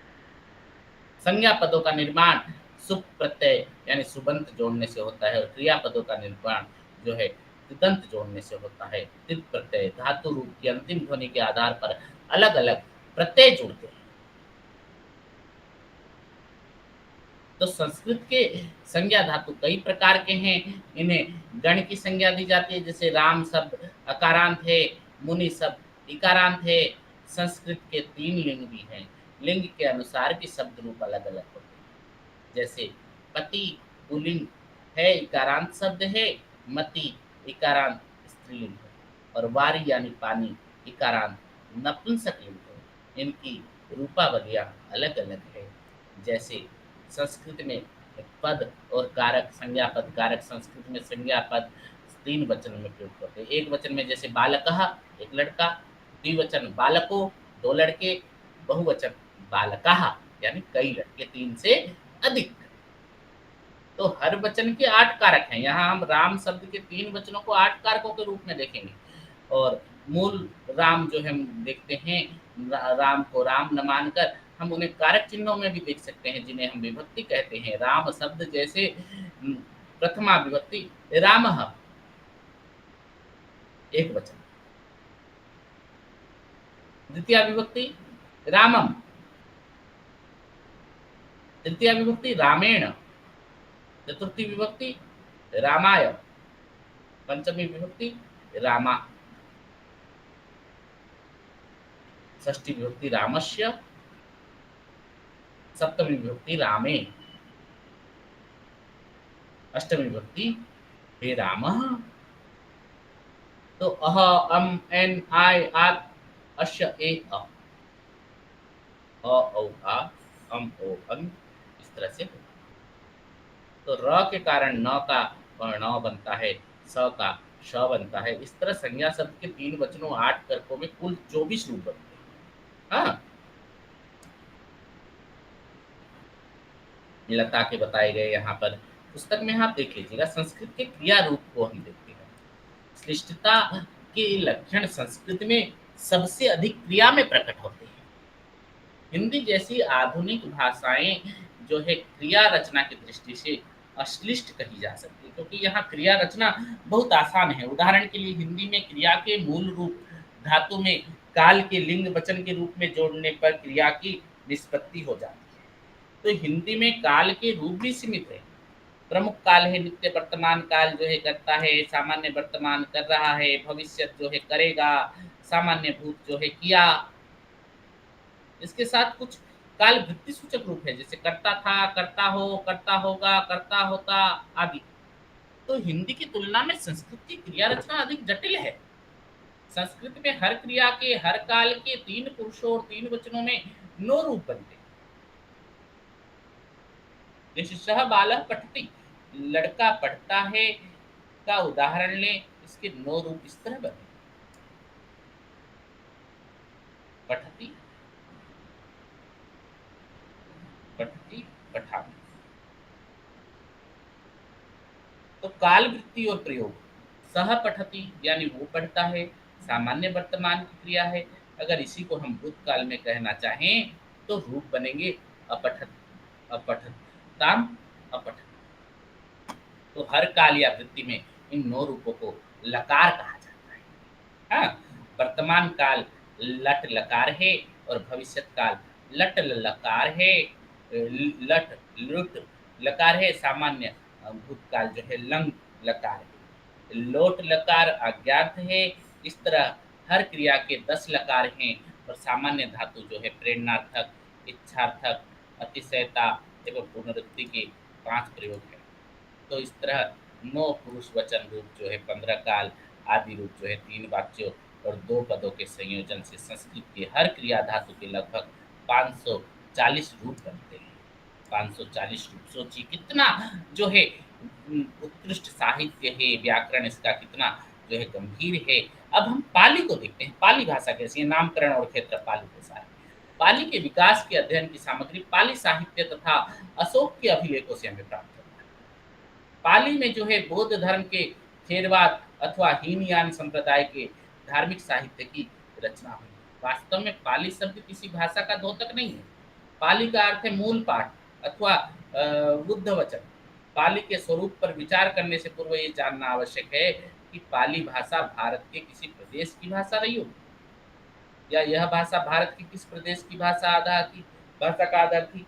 तो पंडित विष्णुशेखर भट्टाचार्य पाली शब्द को संस्कृत पंक्ति शब्द से निकला हुआ मानते हैं। वह इसके ध्वनि परिवर्तन का क्रम जो है पंक्ति, पत्ती, पट्टी, पल्ली, पाली से बनता है। तो हमें बौद्ध साहित्य में पाली के अर्थ में पंक्ति शब्द है, जो इस बात की पुष्टि करता है कि उपरोक्त ध्वनि परिवर्तन उचित है। कुछ विद्वानों का मानना है कि पाली गांवों की भाषा थी और संस्कृत नगरों में बोली जाती थी। मैक्स वालिसन ने पाली शब्द की व्युत्पत्ति पाटलिपुत्र से मानी। उनका मानना है कि ग्रीक में पाटलिपुत्र को पालीब्रोथ लिखा गया है। भिक्षु जगदीश कश्यप ने पाली महाव्याकरण में पाली शब्द की व्युत्पत्ति परियाम शब्द से किया है, जिसे आज हम पाली भाषा कहते हैं। ये उसका प्रारंभिक नाम ही नहीं है। भाषा विशेष के अर्थ में पाली शब्द का प्रयोग अपेक्षाकृत नवीन है। कम से कम ईसा की 14वीं शताब्दी से पूर्व इसका इस अर्थ में प्रयोग नहीं मिलता है। पाली शब्द का सबसे पहला व्यापक प्रयोग हमें आचार्य बुद्ध घोष की अट्ठ कथाओं और उनके विशुद्ध भाग में मिलता है। तो पाली भाषा के विषय में सबसे अधिक महत्वपूर्ण प्रश्न ये है कि किस प्रदेश की मूल भाषा है। सिंघली परंपरा उसे मागधी या मगध की भाषा मानती है। प्रोफेसर आर डेविडस का आधार कौशल प्रदेश में 6वीं और 7वीं शताब्दी ईस्वी पूर्व में बोली जाने वाली भाषा मानते हैं। तो वेस्टरगार्ड ने इसे उज्जैनी प्रदेश की बोली, लेकिन आरोप है इसका उद्गम स्थान विंध्य प्रदेश में। कुछ विद्वान इसे कलिंग देश की भाषा मानते हैं, क्योंकि ये लंका का समीपी राज्य था। तो पाली साहित्य का उद्भव और विकास। भगवान बुद्ध के सभी उपदेश मौखिक थे। यद्यपि लेखन कला का आविष्कार भारत में बुद्ध युग के बहुत पहले हो चुका है, और फिर बुद्ध के उपदेश जो है भगवान बुद्ध के समय से ही लेखबद्ध हो गए थे, इसका कोई प्रमाण नहीं मिलता। पाली साहित्य का विस्तार पाली या पिटक साहित्य की अनुपाली या अनुपिटक साहित्य में होता है। पाली या पिटक साहित्य 3 भागों में विभक्त है: सुत्त पिटक, विनय पिटक और अभिधम्म पिटक। बौद्ध धर्म का प्राचीनतम जो है रूप त्रिपिटक में ही मिलता है। त्रिपिटक के नाम जो बताए मैंने 3 नाम, ये वास्तव में सुत्त, विनय और अभिधर्म से बिगड़े हुए रूप। तो बौद्ध वचनों में सभी उपदेश मौखिक थे, लेकिन अशोक के शिलालेख में पाई गई पाली के विषय में जानकारी होती है। इसे अशोक के शिलालेखों की भाषा हम कह सकते हैं। शिलालेखों पर पाली भाषा लिखने का जो सम्राट अशोक का एक ही उद्देश्य था कि इससे पूरी जनता को आदेश दे तथा विस्तृत रूप से धर्म की सूचना जनता के बीच पहुंचाए। इस शिलालेखों का समय ईसा पूर्व 2री-3री शताब्दी में जा सकता है। तो स्थानीय बोलियों के आधार पर हम इस भाषा के 3 रूप मिलते हैं: पूर्वी, पश्चिमी, उत्तरी। इस प्रकार कह सकते हैं बोलचाल के स्तर पर पाली के अलग अलग रूप जो है हो सकते हैं। पाली के अलग अलग रूप हो सकते हैं।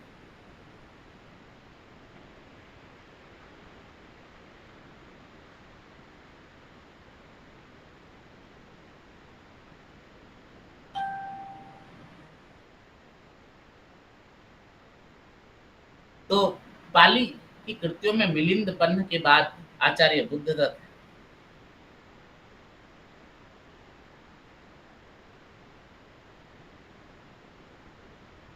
की कृतियों का स्थान आता है।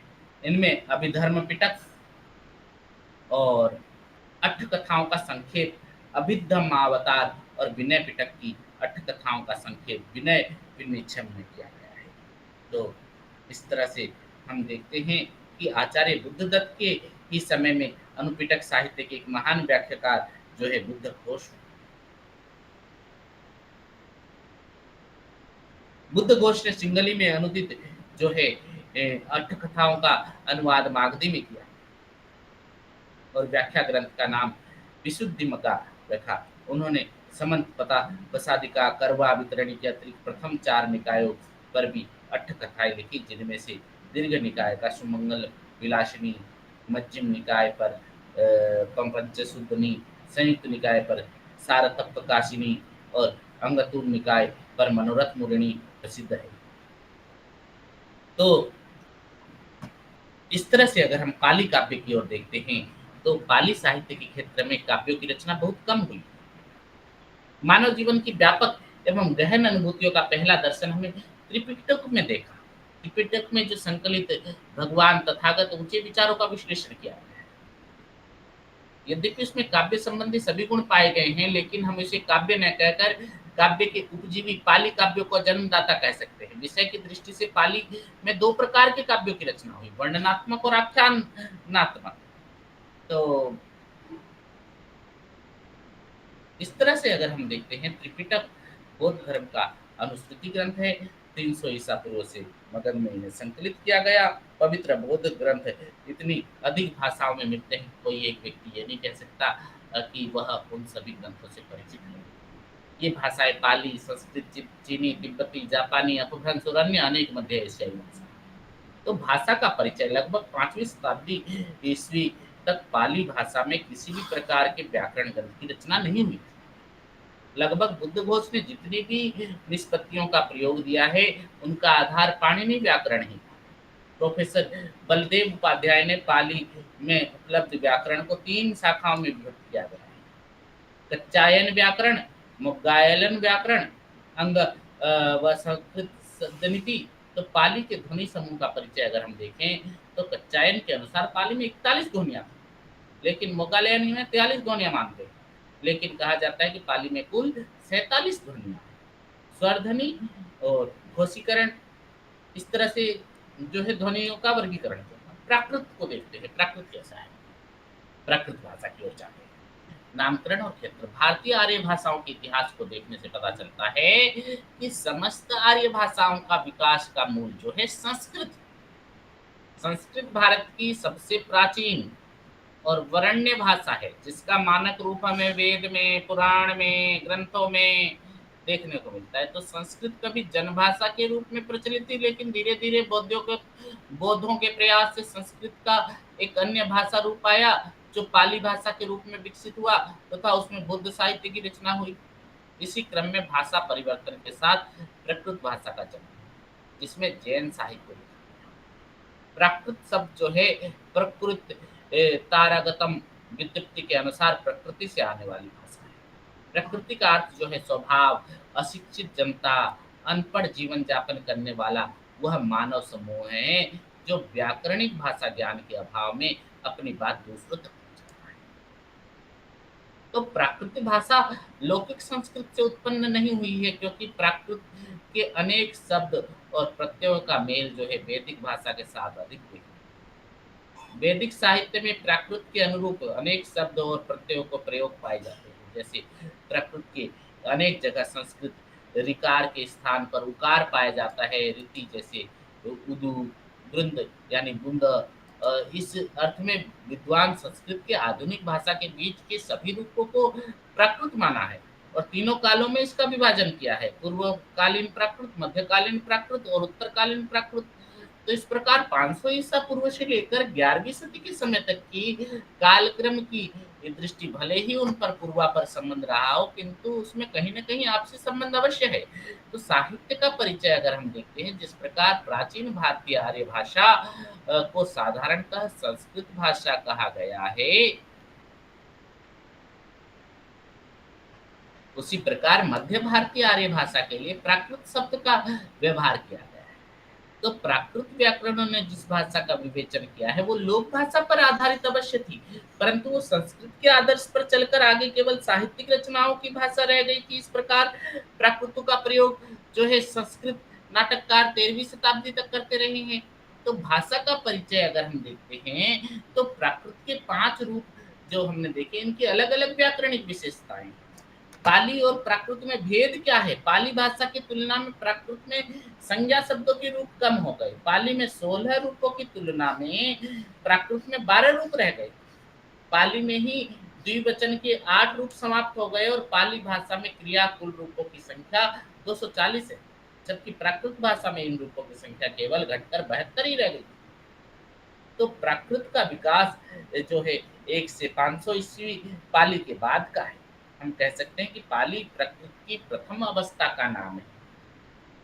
भाषा तत्व की दृष्टि से पाली और प्राकृत में अनेक समानताएं हैं। पाली और प्राकृत भाषाओं का ध्वनि समूह प्राय एक सा ही है। तो पाली और प्राकृत में री ध्वनि अ, ई, उ स्वरों में किसी एक में परिवर्तित हो जाती है। हर्ष ए और हर्ष ओ का प्रयोग पाली और प्राकृत दोनों में मिलता है। विसर्ग का प्रयोग पाली और प्राकृत दोनों में नहीं मिलता है। तो अपभ्रंश साहित्य की ओर अब हम देखते हैं। अपभ्रंश भाषा का समय जो है 500 ईसा से जो है 1000 ईस्वी तक माना जाता है, जबकि 15वीं शताब्दी तक इसमें साहित्य की रचना होती है।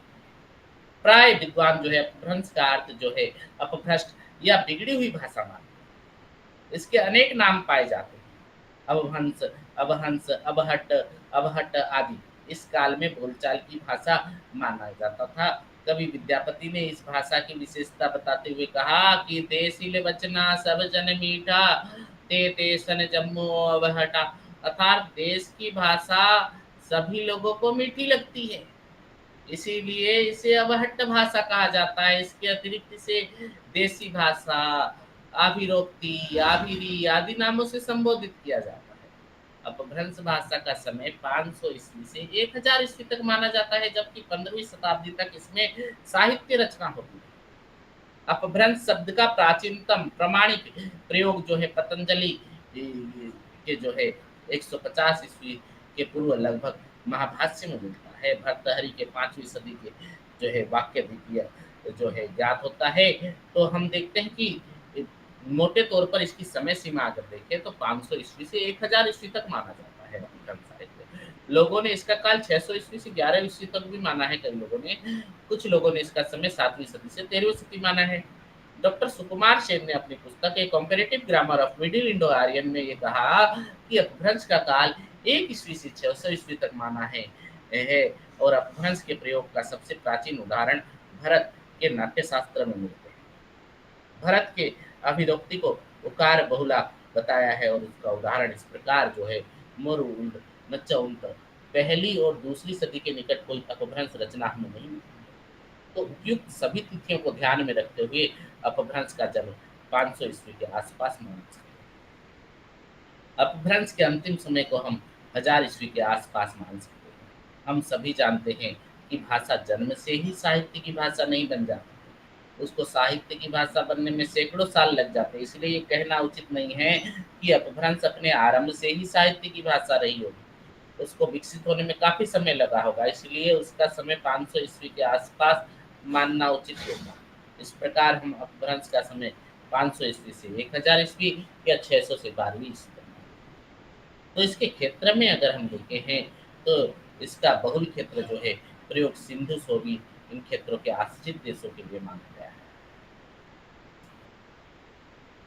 तो अपभ्रंश साहित्य का विकास मालवा, गुजरात तथा राजस्थान में हुआ और इस प्रदेश की अपभ्रंश तत्कालिक साहित्य की भाषा बन गई और बंगाल तथा दक्षिण तक में इस भाषा में साहित्य रचना हुई। यही कारण है कि अपभ्रंश साहित्य एक प्रकार की परिनिष्ठित जो है अपभ्रंश भाषा होती है। अपभ्रंश के प्रचार प्रसार में आभीर जाति का संबंध बहुत गहरा है। इसे सिंधु के पश्चिम में निवास करने वाली जो है जाति कहा गया है। गुजरों का संबंध आभीर जाति से जोड़ा गया है। इन जातियों के प्रसार के साथ साथ अपभ्रंश भाषा की प्रचार प्रसार बढ़ा और जो है मध्य भारतीय आर्य भाषा प्राकृत की स्थिति को छोड़कर अपभ्रंश की ओर बढ़ी। अपभ्रंश के लिए आभीरी भी एक नाम है।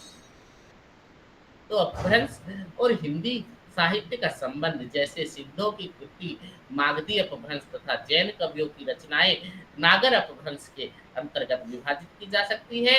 तो आधुनिक लोक भाषाओं से पहले संपूर्ण उत्तरी भारत, गुजरात और महाराष्ट्र में साहित्य रचना के लिए अपभ्रंश भाषा को ही अपनाया जाता है।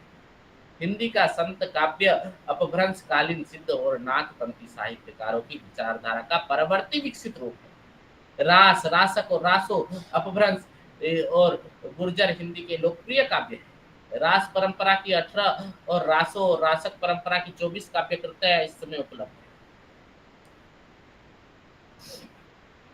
अपभ्रंश के कितने रूप थे, ये प्रश्न बड़ा विवादास्पद है। हम जानते हैं कि प्राकृत भाषा के कई रूप थे, जैसे सोरशेनी, पेशाची, अर्धमागधी, मागधी, महाराष्ट्री आदि। तो उम्मीद यूं की जानी चाहिए कि सोरशेनी प्राकृत में सोरशेनी अपभ्रंश और मागधी प्राकृत में मागधी अपभ्रंश बने, लेकिन ऐसा नहीं हुआ।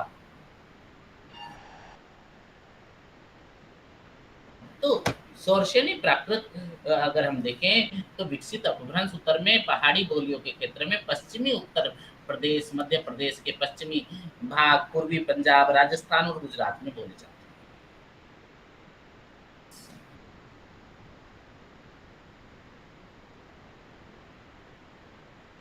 तो अगर हम देखते हैं तो भारतीय भाषाओं के विषय में जब संस्कृत विषय विश्व की उन प्राचीन भाषाओं में से एक है जिसमें वेद, उपनिषद तथा वेदांगों की जो है रचना हुई। वैदिक संस्कृत में वैदिक और लौकिक दो धाराएं प्रभावित हुई, जिसमें विश्व को धर्म, संस्कृति, दर्शन तथा सभ्यता का मार्ग दिखाया। संस्कृत की समृद्ध परंपरा का विकास जनभाषा के रूप में हुआ। जनभाषा का जो रूप हमारे सामने आया वह थी पाली भाषा। इस भाषा में बौद्धों ने प्रचार प्रसार किया।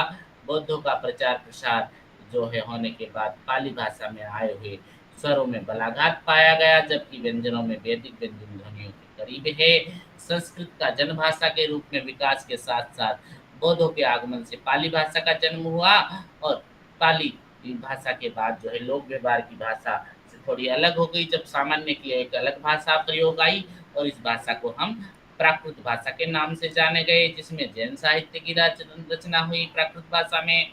इसमें व्याकरण जो है विक्रमादित्य की राजसभा के प्रमुख विद्वान आचार्य बड़े रुचि थे, क्योंकि 5 प्राकृत भाषाएं थी, इसलिए इनकी अपनी अलग अलग व्याकरणिक विशेषताएं हैं। आधुनिक भारतीय आर्य भाषा का प्राचीन रूप जो है अपभ्रंश है, जो प्राकृत भाषा के अंतिम काल में प्रकाश में आया। अपभ्रंश साहित्य का विकास आधीर जाति से माना जाता है और यह भी माना जाता है कि इसी घुमंतु जाति ने इस भाषा का प्रचार किया। तो अपभ्रंश का अंतिम काल हिंदी भाषा और साहित्य का विकास काल है। इसे हम हिंदी भाषा और साहित्य का काल मान सकते हैं। तो अब अगली इकाई में हम यही पढ़ने जा रहे हैं कि हिंदी भाषा जो है आधुनिक आर्य भाषाएं और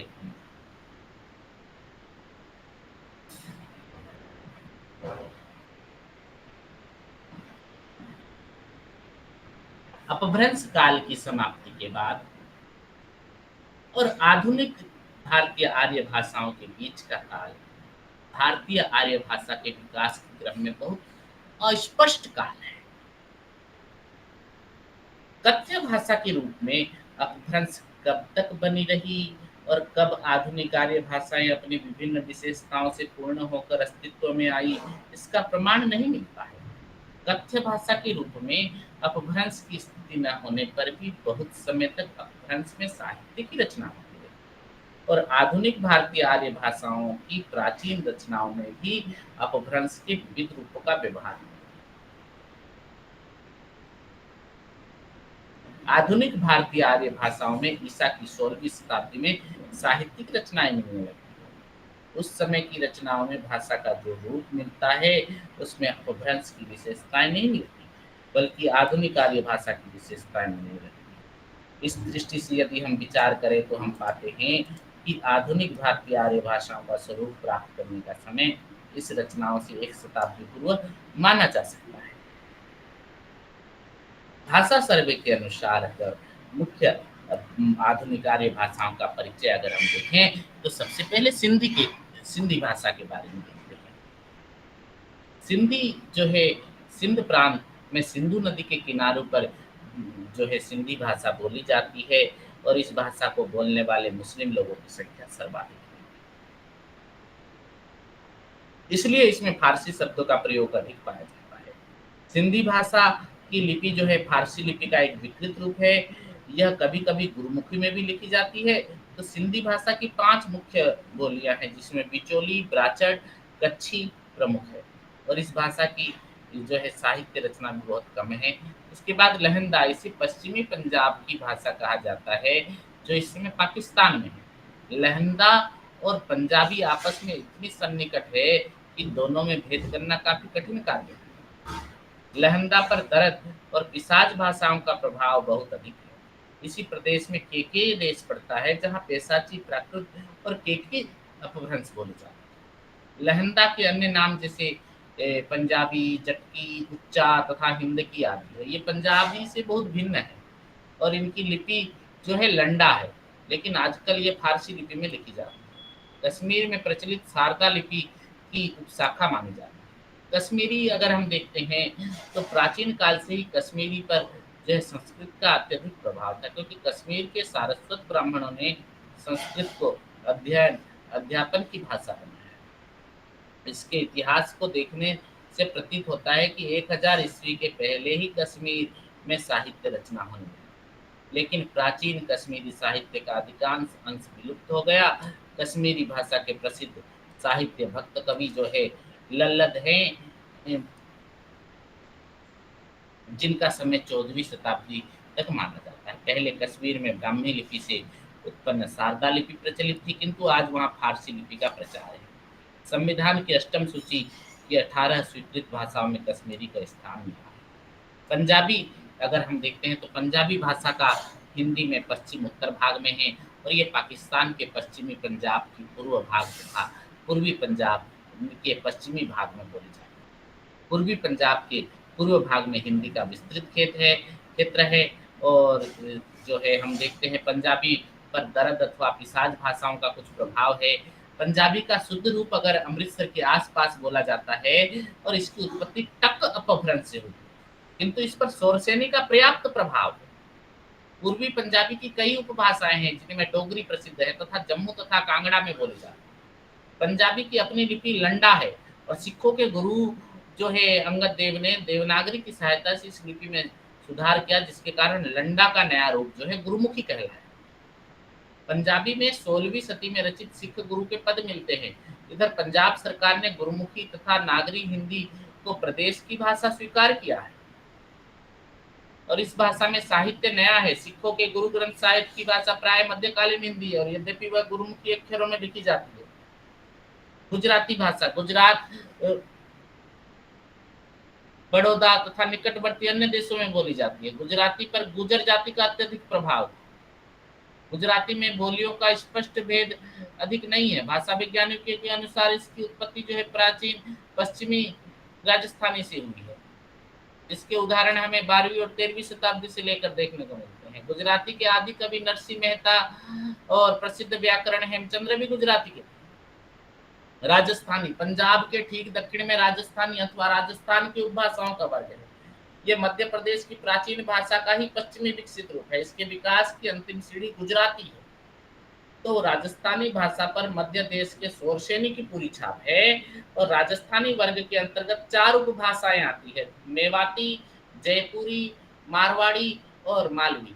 तो राजस्थानी उपभाषाएं बोलने वाले भूभाग में हिंदी भाषा प्रमुख साहित्यिक भाषा है। राजस्थानी का प्राचीन साहित्य रूप में डिंगल अथवा पुरानी साहित्यिक मारवाड़ी में है और पुरानी मारवाड़ी और गुजराती में बहुत कम भेद है। भौगोलिक दृष्टि से हम इसे 4 भागों में बांट सकते हैं, पश्चिमी राजस्थानी या मारवाड़ी या मेवाती, और शेखावाटी भी इसी के अंतर्गत आते हैं। ये जोधपुर, बीकानेर, जैसलमेर तथा उदयपुर में बोली जाती है और पूर्वी मध्य राजस्थानी जयपुर तथा उसकी विभिन्न बोलियां जैसे अजमेरी और हाड़ौती इसी के अंतर्गत है।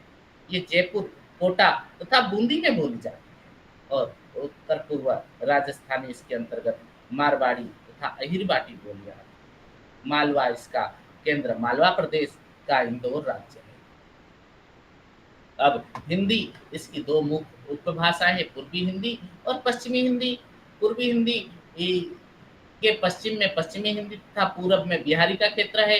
प्राचीन युग में ये जो है भूभाग में अर्धमागधी, प्राकृत तथा अर्धमागधी अपभ्रंश प्रचलित थी। तो पूर्वी हिंदी की तीन मुख्य बोलियां हैं, अवधी, बघेली और छत्तीसगढ़ी। पूर्वी हिंदी में अवधी, बघेली और छत्तीसगढ़ी।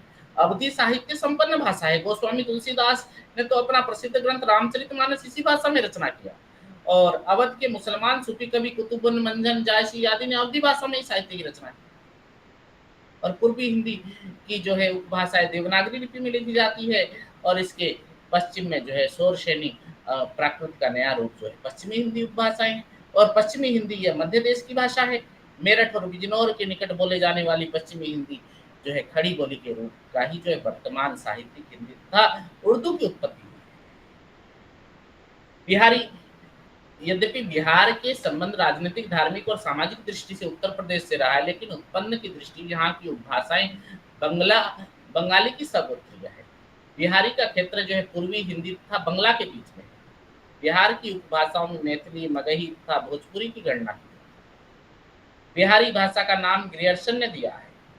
उत्पत्ति की दृष्टि से बिहारी का संबंध मागधी अपभ्रंश से है। बिहारी की उपभाषाएं तीन लिपियों में लिखी जाती है। पहाड़ी भाषाएं हिमालय के दक्षिण में नेपाल से शिमला प्रदेश तक पहाड़ी भाषाएं बोली जाती हैं। इसके मुख्य रूप से तीन भेद हैं, पश्चिमी पहाड़ी, मध्य पहाड़ी, पूर्वी पहाड़ी। उड़िया, यह जो है उत्कल अथवा वर्तमान उड़ीसा की भाषा है। बंगला से इसका घनिष्ठ संबंध है। उड़िया का दूसरा रूप ओडिया है। 13वीं शताब्दी के एक शिलालेख से विदित होता है कि उस समय तक उड़िया काफी भाषा विकसित हो चुकी थी। 13वीं शताब्दी उड़िया की लिपि बहुत कठिन है और इसका व्याकरण बंगला से बहुत मिलता जुलता है। बंगला की तरह उड़िया भी मागधी अपभ्रंश से निकली है। मराठों और तेलुगु राजाओं के अधिकार में रहने के कारण इस भाषा में मराठी और तेलुगु के शब्द मिलते हैं। उड़िया में कृष्ण संबंधी साहित्य मिलता है। मुसलमानों और अंग्रेजों के कारण इस भाषा में फारसी और अंग्रेजी के शब्द मिलते हैं। तो बंगला बंगला भाषा जो है गंगा के मुहाने पर उसके उत्तर पश्चिम के मैदानों में बोली जाती है। इसकी कई उपशाखाएं हैं, पश्चिमी, पूर्वी। तो पश्चिमी बंगला का केंद्र जो है कोलकाता है, और पूर्वी बंगला का केंद्र जो है ढाका है, जो आजकल बांग्लादेश कहलाता है। असमी, असमिया प्रदेश की भाषा है। बंगला से इसका घनिष्ठ संबंध है, किंतु साहित्य के क्षेत्र में बंगला की तरह समृद्ध नहीं। प्राचीन असमियों में शंकर देव के कृष्ण संबंधी भक्ति रचना मिलती है, और यद्यपि इसका व्याकरण बंगला व्याकरण से बहुत भिन्न नहीं है, किंतु दोनों भाषाओं के साहित्य भाषा का विश्लेषण करने पर इनका भेद दिखाई देता है। असमी भाषा की ब्राह्मी से उत्पन्न है, लेकिन इनकी स्थानीय शैली में कुछ रूप जो है संशोधन कर दिया गया है। मराठी दक्षिण भारतीय, दक्षिण में महाराष्ट्रीय अपभ्रंश से उत्पन्न मराठी भाषा का क्षेत्र है। इसके अंतर्गत कोंकण की तथा कोंकणी तथा बस्तर की भाषा हल्बी है, और अनेक आधुनिक भाषा वैज्ञानिक कोंकणी को जो है मराठी की स्वतंत्र भाषा मानते हैं। तो मराठी साहित्य काफी प्राचीन है तथा लोकप्रिय है। मराठी साहित्य में संत तुकाराम, रामदास उत्कृष्ट कवि थे। तो आधुनिक भारतीय भाषा की वर्गीकरण अगर हम देखें तो आधुनिक आद्य भाषा वर्ग बाहरी शाखा के अंतर्गत जो है उत्तरी पश्चिमी समुदाय, दक्षिणी समुदाय, पूर्वी समुदाय, मध्य उपशाखा, भीतरी उपशाखा, पुस्तक में आप देखेंगे। तो भाषाओं का वर्गीकरण का एक चार्ट आपको तैयार करना होगा। उसके आधार पर आपको पढ़ना होगा ग्राफ बनाकर भाषाओं का वर्गीकरण। भाषा विज्ञान के अंतर्गत यह आता है, ये बहुत ही इम्पोर्टेंट चैप्टर है। तो आधुनिक आर्य भाषाओं की विशेषता क्या है?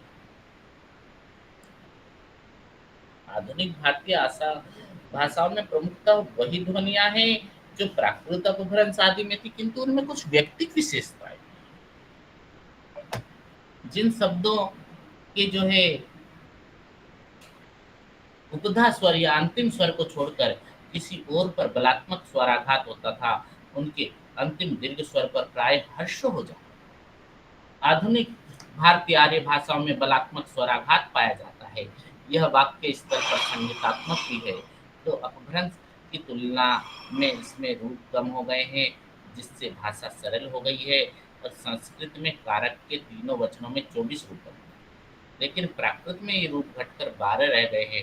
अपभ्रंश में ये रूप 6 शेष बचे, तो आगे चलकर आधुनिक भारतीय भाषाओं में इनका रूप केवल 3 या 4 हो गया है।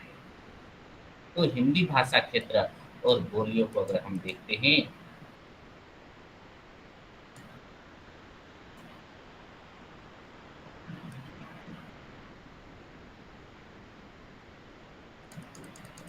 हिंदी शब्द किस तरह भाषा बन गया और इसका एक लंबा इतिहास है।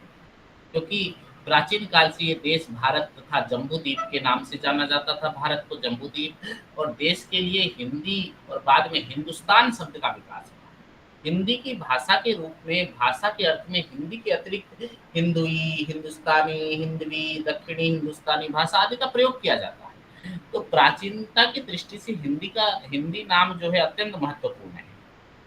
तो हिंदी साहित्य का इतिहास में हिंदी शब्द का अर्थ जो है बिहार, उत्तर प्रदेश, मध्य प्रदेश, राजस्थान, दिल्ली, पंजाब, हिमाचल प्रदेश, कुछ प्रदेश की ये भाषा है। इस पूरे प्रदेश में उर्दू को छोड़कर सभी भाषाएं या बोलियां हिंदी में समाहित है। इस दृष्टि से हिंदी भाषा की 5 उपभाषाएं हैं, जिसके अंतर्गत 18 बोलियां हैं। राजस्थान की उपभाषाएं हैं, बोलियां हैं मेवाती, मालवी, हाड़ौती, मारवाड़ी, और पश्चिमी उपभाषा है बोलियां है खड़ी बोली, बांगरू या हरियाणवी, ब्रजभाषा, कन्नौजी और बुंदेली। पूर्वी उपभाषा है अवधी, बघेली।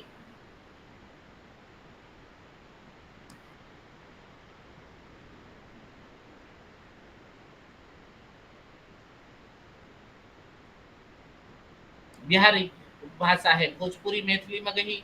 पहाड़ी उपभाषा है कुमायूनी, गढ़वाली, नेपाली। तो हिंदी भाषा के इतिहास में इन सभी बोलियों में प्राप्त साहित्य जैसे डिंगल भाषा, पिंगल भाषा देखने को मिलता है। कुछ लोग हिंदी की 18 बोलियों के अतिरिक्त उर्दू को भी हिंदी और अरबी फारसी के प्रभावित शैली मानकर इसे हिंदी के अंतर्गत करते हैं। तो ग्रियर्सन ने अपने भाषा सर्वेक्षण में पश्चिमी और पूर्वी हिंदी को ही वस्तुतः हिंदी माना। इसी कारण उन्होंने दोनों के साथ हिंदी शब्द का प्रयोग किया है। तो हिंदी प्रदेश की जो विभिन्न बोलियां बोली जाती है, उनका जो है उल्लेख किया जा चुका है। आज की वस्तु स्थिति के संदर्भ में ये कहा जा सकता है कि हिंदी प्रदेश की प्रमुख भाषा आज की परिनिष्ठित हिंदी है। आज इस प्रदेश की जो है बोलियों के वर्ग इस प्रकार हैं। मागधी वर्ग जैसे मैथिली, मगही, भोजपुरी। अर्ध मागधी वर्ग अवधी, छत्तीसगढ़ी, बघेली। उत्तरी शौरसेनी वर्ग गढ़वाली, कुमायूनी, हिमाचली। मध्य शौरसेनी वर्ग जैसे खड़ी बोली, हरियाणवी के साथ साथ ब्रज, बुंदेली और निमाड़ी। पश्चिमी शौरसेनी वर्ग जैसे मारवाड़ी, मेवाती, अहिरवाटी। इस प्रकार हिंदी भाषी प्रदेश को भाषा और बोली की दृष्टि से 5 क्षेत्रों में विभक्त किया गया है और हिंदी के अंतर्गत 18 बोलियां हैं। उर्दू को यहाँ अलग स्थान नहीं दिया गया है। ये प्राय शब्द प्रयोग की दृष्टि से हिंदी की श्रेणी है। आधुनिक आर्य भाषाओं की उत्पत्ति के संबंध में सुनीति कुमारी चटर्जी का मत जो है ग्रियर्सन से थोड़ा भिन्न है। इनके अनुसार पहाड़ी भाषाओं की उत्पत्ति खस अपभ्रंश से हुई है। उनका ये तर्क है कि उत्तर हिमालय के निवासी किसी समय खस अथवा दरद भाषा भाषी थे, तो प्राकृत युग में राजस्थान के निवासी इधर आकर बस गए और उन्होंने यहाँ की बोलियों को जो है प्रभावित किया।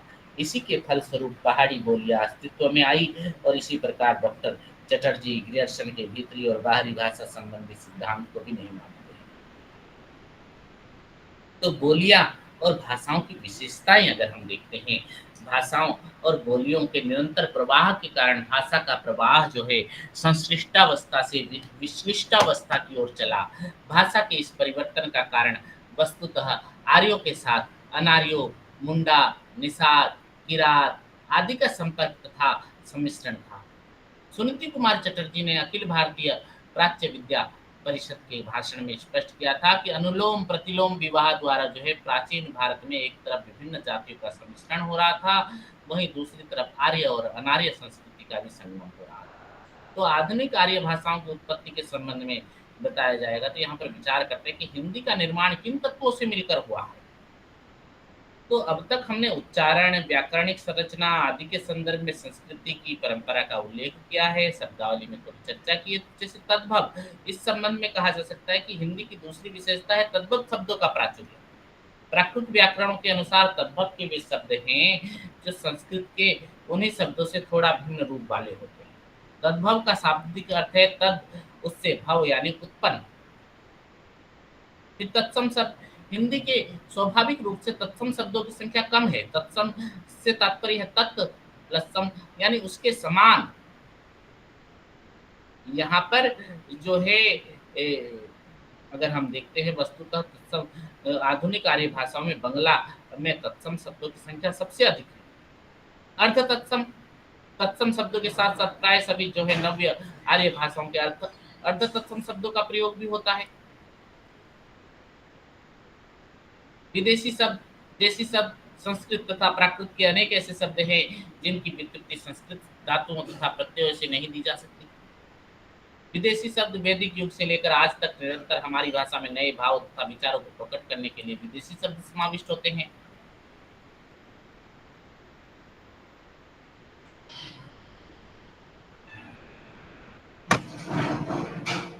अवधि की उत्पत्ति जो है अर्धमागधी की बोलचाल अपभ्रंश से। पूर्वी हिंदी की सबसे महत्वपूर्ण बोली अवधी है। ये हरदोई, खीरी तथा फैजाबाद के कुछ भाग में नहीं बोली जाती है और अवध के बाहर फतेहपुर, इलाहाबाद, जौनपुर तथा मिर्जापुर के पश्चिमी भाग में बोली जाती है। अवधी का क्षेत्र पश्चिमी हिंदी तथा बिहारी के बीच का है। ब्रज भाषा, ये ब्रजमंडल की भाषा है। ब्रजमंडल का क्षेत्र मोटे रूप से आधुनिक जो है मथुरा जिला है। यदि मथुरा को केंद्र मान लिया जाए तो दक्षिण में आगरा, भरतपुर, अधिकांश भाग जैसे धौलपुर, करौली, ग्वालियर के पश्चिम भाग तक, जयपुर के पूर्वी भाग तक भी ये बोली जाती है। उत्तर में ये गुड़गांव के पूर्वी भाग में बोली जाती है। तो उत्तर पूर्व के दो आबे में जैसे बुलंदशहर, अलीगढ़, एटा, मैनापुरी तथा गंगा पार के बदायूं, बरेली तथा नैनीताल की तराई में बोली जाती है। तो ब्रज भाषा में भविष्य काल का रूप जो है साधारण वर्तमान के रूपों से गो जोड़कर बनता है। हाँ, जैसे मारो गो तो मारूंगा। तो हम देखते हैं कि आधुनिक आर्य भाषाओं का जो विस्तृत विवेचन हमने किया, तो आधुनिक आर्य भाषाओं में हिंदी, बंगला, असमिया, पंजाबी, उड़िया, बिहारी आदि भाषाओं का विकास किस तरह हुआ, इसका विस्तृत अध्ययन है। इसमें भारतीय भाषाओं का परिचय सिर्फ हमने जाना है। आधुनिक आर्य भाषाओं का वर्गीकरण भी पाएंगे जिसमें प्रमुख भाषा शास्त्रियों ने दिया है। व्याकरण किसी भी भाषा की विशेषता है, व्याकरण के बिना किसी भी भाषा का महत्व नहीं होता। इसे ध्यान में रखते हुए आधुनिक आर्य भाषाओं की विशेषता दी गई है। हिंदी साहित्य का भंडार बहुत बड़ा है, उसका व्याकरण पक्ष भी बहुत महत्वपूर्ण है। इसीलिए हिंदी भाषा क्षेत्र को निर्धारित करते हुए बोलियों का विभाजन किया जाता है। तो हिंदी की बोलियां काफी है, लेकिन व्यवहार में और भाषा शास्त्र के नियमों के अंतर्गत कुछ ही बोलियां आती है। इसे ध्यान में रखते हुए प्रमुख बोलियों का जो है परिचय जो है मैं उनकी विशेषताओं में हम देखने को मिली। तो इस तरह से आज का की जो कक्षा थी MHD 6 के ये 4 खंड जो है मैंने आज कंप्लीट कर दिए। कल की अंतिम कक्षा रहेगी MHD 6 की। समय अनुसार जो है आप कक्षा में उपस्थित हो जाइए। कुछ भी अगर दिक्कत होती है प्रश्न संबंधी, असाइनमेंट संबंधी, तो आप चर्चा कर सकते हो। और इससे संबंधित प्रश्न कौन सा आया है देख लेते हैं। पिछले वर्ष प्रश्न के बारे में अगर देखते हैं तो हिंदी भाषा की विकास यात्रा का परिचय देते हुए उसकी प्रमुख बोलियों की चर्चा की। ये लॉन्ग क्वेश्चन 20 मार्क वाला पिछले वर्ष आया है। तो आपको क्या लिखना है, हिंदी भाषा की विकास यात्रा तो लिख दोगे, तो हिंदी की प्रमुख बोलियां, उसका जो वर्गीकरण आपको मैंने कहा कि ग्राफ बनाना है आपको, वो ग्राफ के अनुसार जो है वहां पर उत्तर लिखना है। ग्राफ ही पूरी तरह से बना देना है और उसको फिर समझा कर लिखना है पॉइंट वाइज, क्योंकि यहाँ पर जो है पॉइंट वाइज लिखोगे तो ही मार्क मिलेगा, क्योंकि ये एक भाषा विज्ञान का पेपर टाइप हो गया। क्योंकि हिंदी भाषा के विकास में भाषाओं के जो है हमने परिवार पढ़ा, तो आपको जो है ये डिटेल्स लिखना होगा, पॉइंट कोई भी छूट ना पाए ये ध्यान देना होगा। और इसमें ज़्यादा बढ़ा चढ़ा कर लिखने की जरूरत नहीं है, बस पॉइंट वाइज ब्रजभाषा, बुंदेली, बघेली, पूर्वी हिंदी, पश्चिमी हिंदी क्या है, किसके अंतर्गत क्या आती है, ये सब आपको लिखना। लिखने का तरीका होने से मार्क अच्छे से मिलेगा। और उसमें ज़्यादा कुछ लिखेंगे आप जो है समय को ध्यान में रखते हुए आपको जो है लिमिट वर्ड्स बढ़ा चढ़ाकर ज़्यादा नहीं लिखना है। लॉन्ग क्वेश्चन की जो शब्द संख्या होती है उसी में सीमित रखकर आपको लिखना है और अच्छी तरह से समझा कर लिखना है, सुंदर सुंदर हैंड राइटिंग में लिखना है, जिससे जो है आपको अच्छे मार्क मिल सके। तो आज की कक्षा को यहीं पर विराम देते हैं। आप लोग जो है अपने जो है मित्रों से, सहपाठियों से कहें कक्षा का जो है लाभ उठावें और कुछ भी जो है पाठ्यक्रम संबंधी प्रश्न हो या फिर कोर्स से संबंधित प्रश्न हो तो आप निसंकोच प्रश्न कर सकते हैं। तो शर्मिला साहू जी, आप बहुत देर तक बनी रही, धन्यवाद। पूरी क्लास आपने अटेंड की। सीमा कुमारी जी, रूपाली स्वाई, अंकिता पटेल जी, आप लोगों ने जो है पूरी क्लास जो है धैर्य के साथ सुना, इसीलिए आपका बहुत बहुत धन्यवाद। इसी बीच जो है और कई भी स्टूडेंट छात्र छात्राएं आई थी, शायद कुछ समय की जो है अनुबंधितता या फिर जो है कुछ भी समस्या की वजह से शायद वो हट गए होंगे, तो आप लोगों का बहुत बहुत धन्यवाद। आप धैर्य के साथ जो है क्लास में कक्षा में उपस्थित हो रही हैं। आप जो भी छात्र जो है उपस्थित होते हैं अपना एनरोलमेंट कृपया करके जो है अपने कमेंट बॉक्स में डाल दिया करें, जिससे हमें पता चल सके कि कौन से छात्र जो है हमारी कक्षाओं का लाभ उठा रहे हैं और उनकी उपस्थिति भी दर्ज हो जाएगी। तो सीमा जी, आज आवाज़ साफ आ रही थी, जो भी पढ़ा रहा था समझ में आया? शर्मिला जी, रूपाली स्वाई, अंकिता जी? जी सर। जी सर। हाँ, चलिए तो जी सर। आज की क्लास को यहीं रखते हैं, फिर अगली क्लास में चर्चा करेंगे।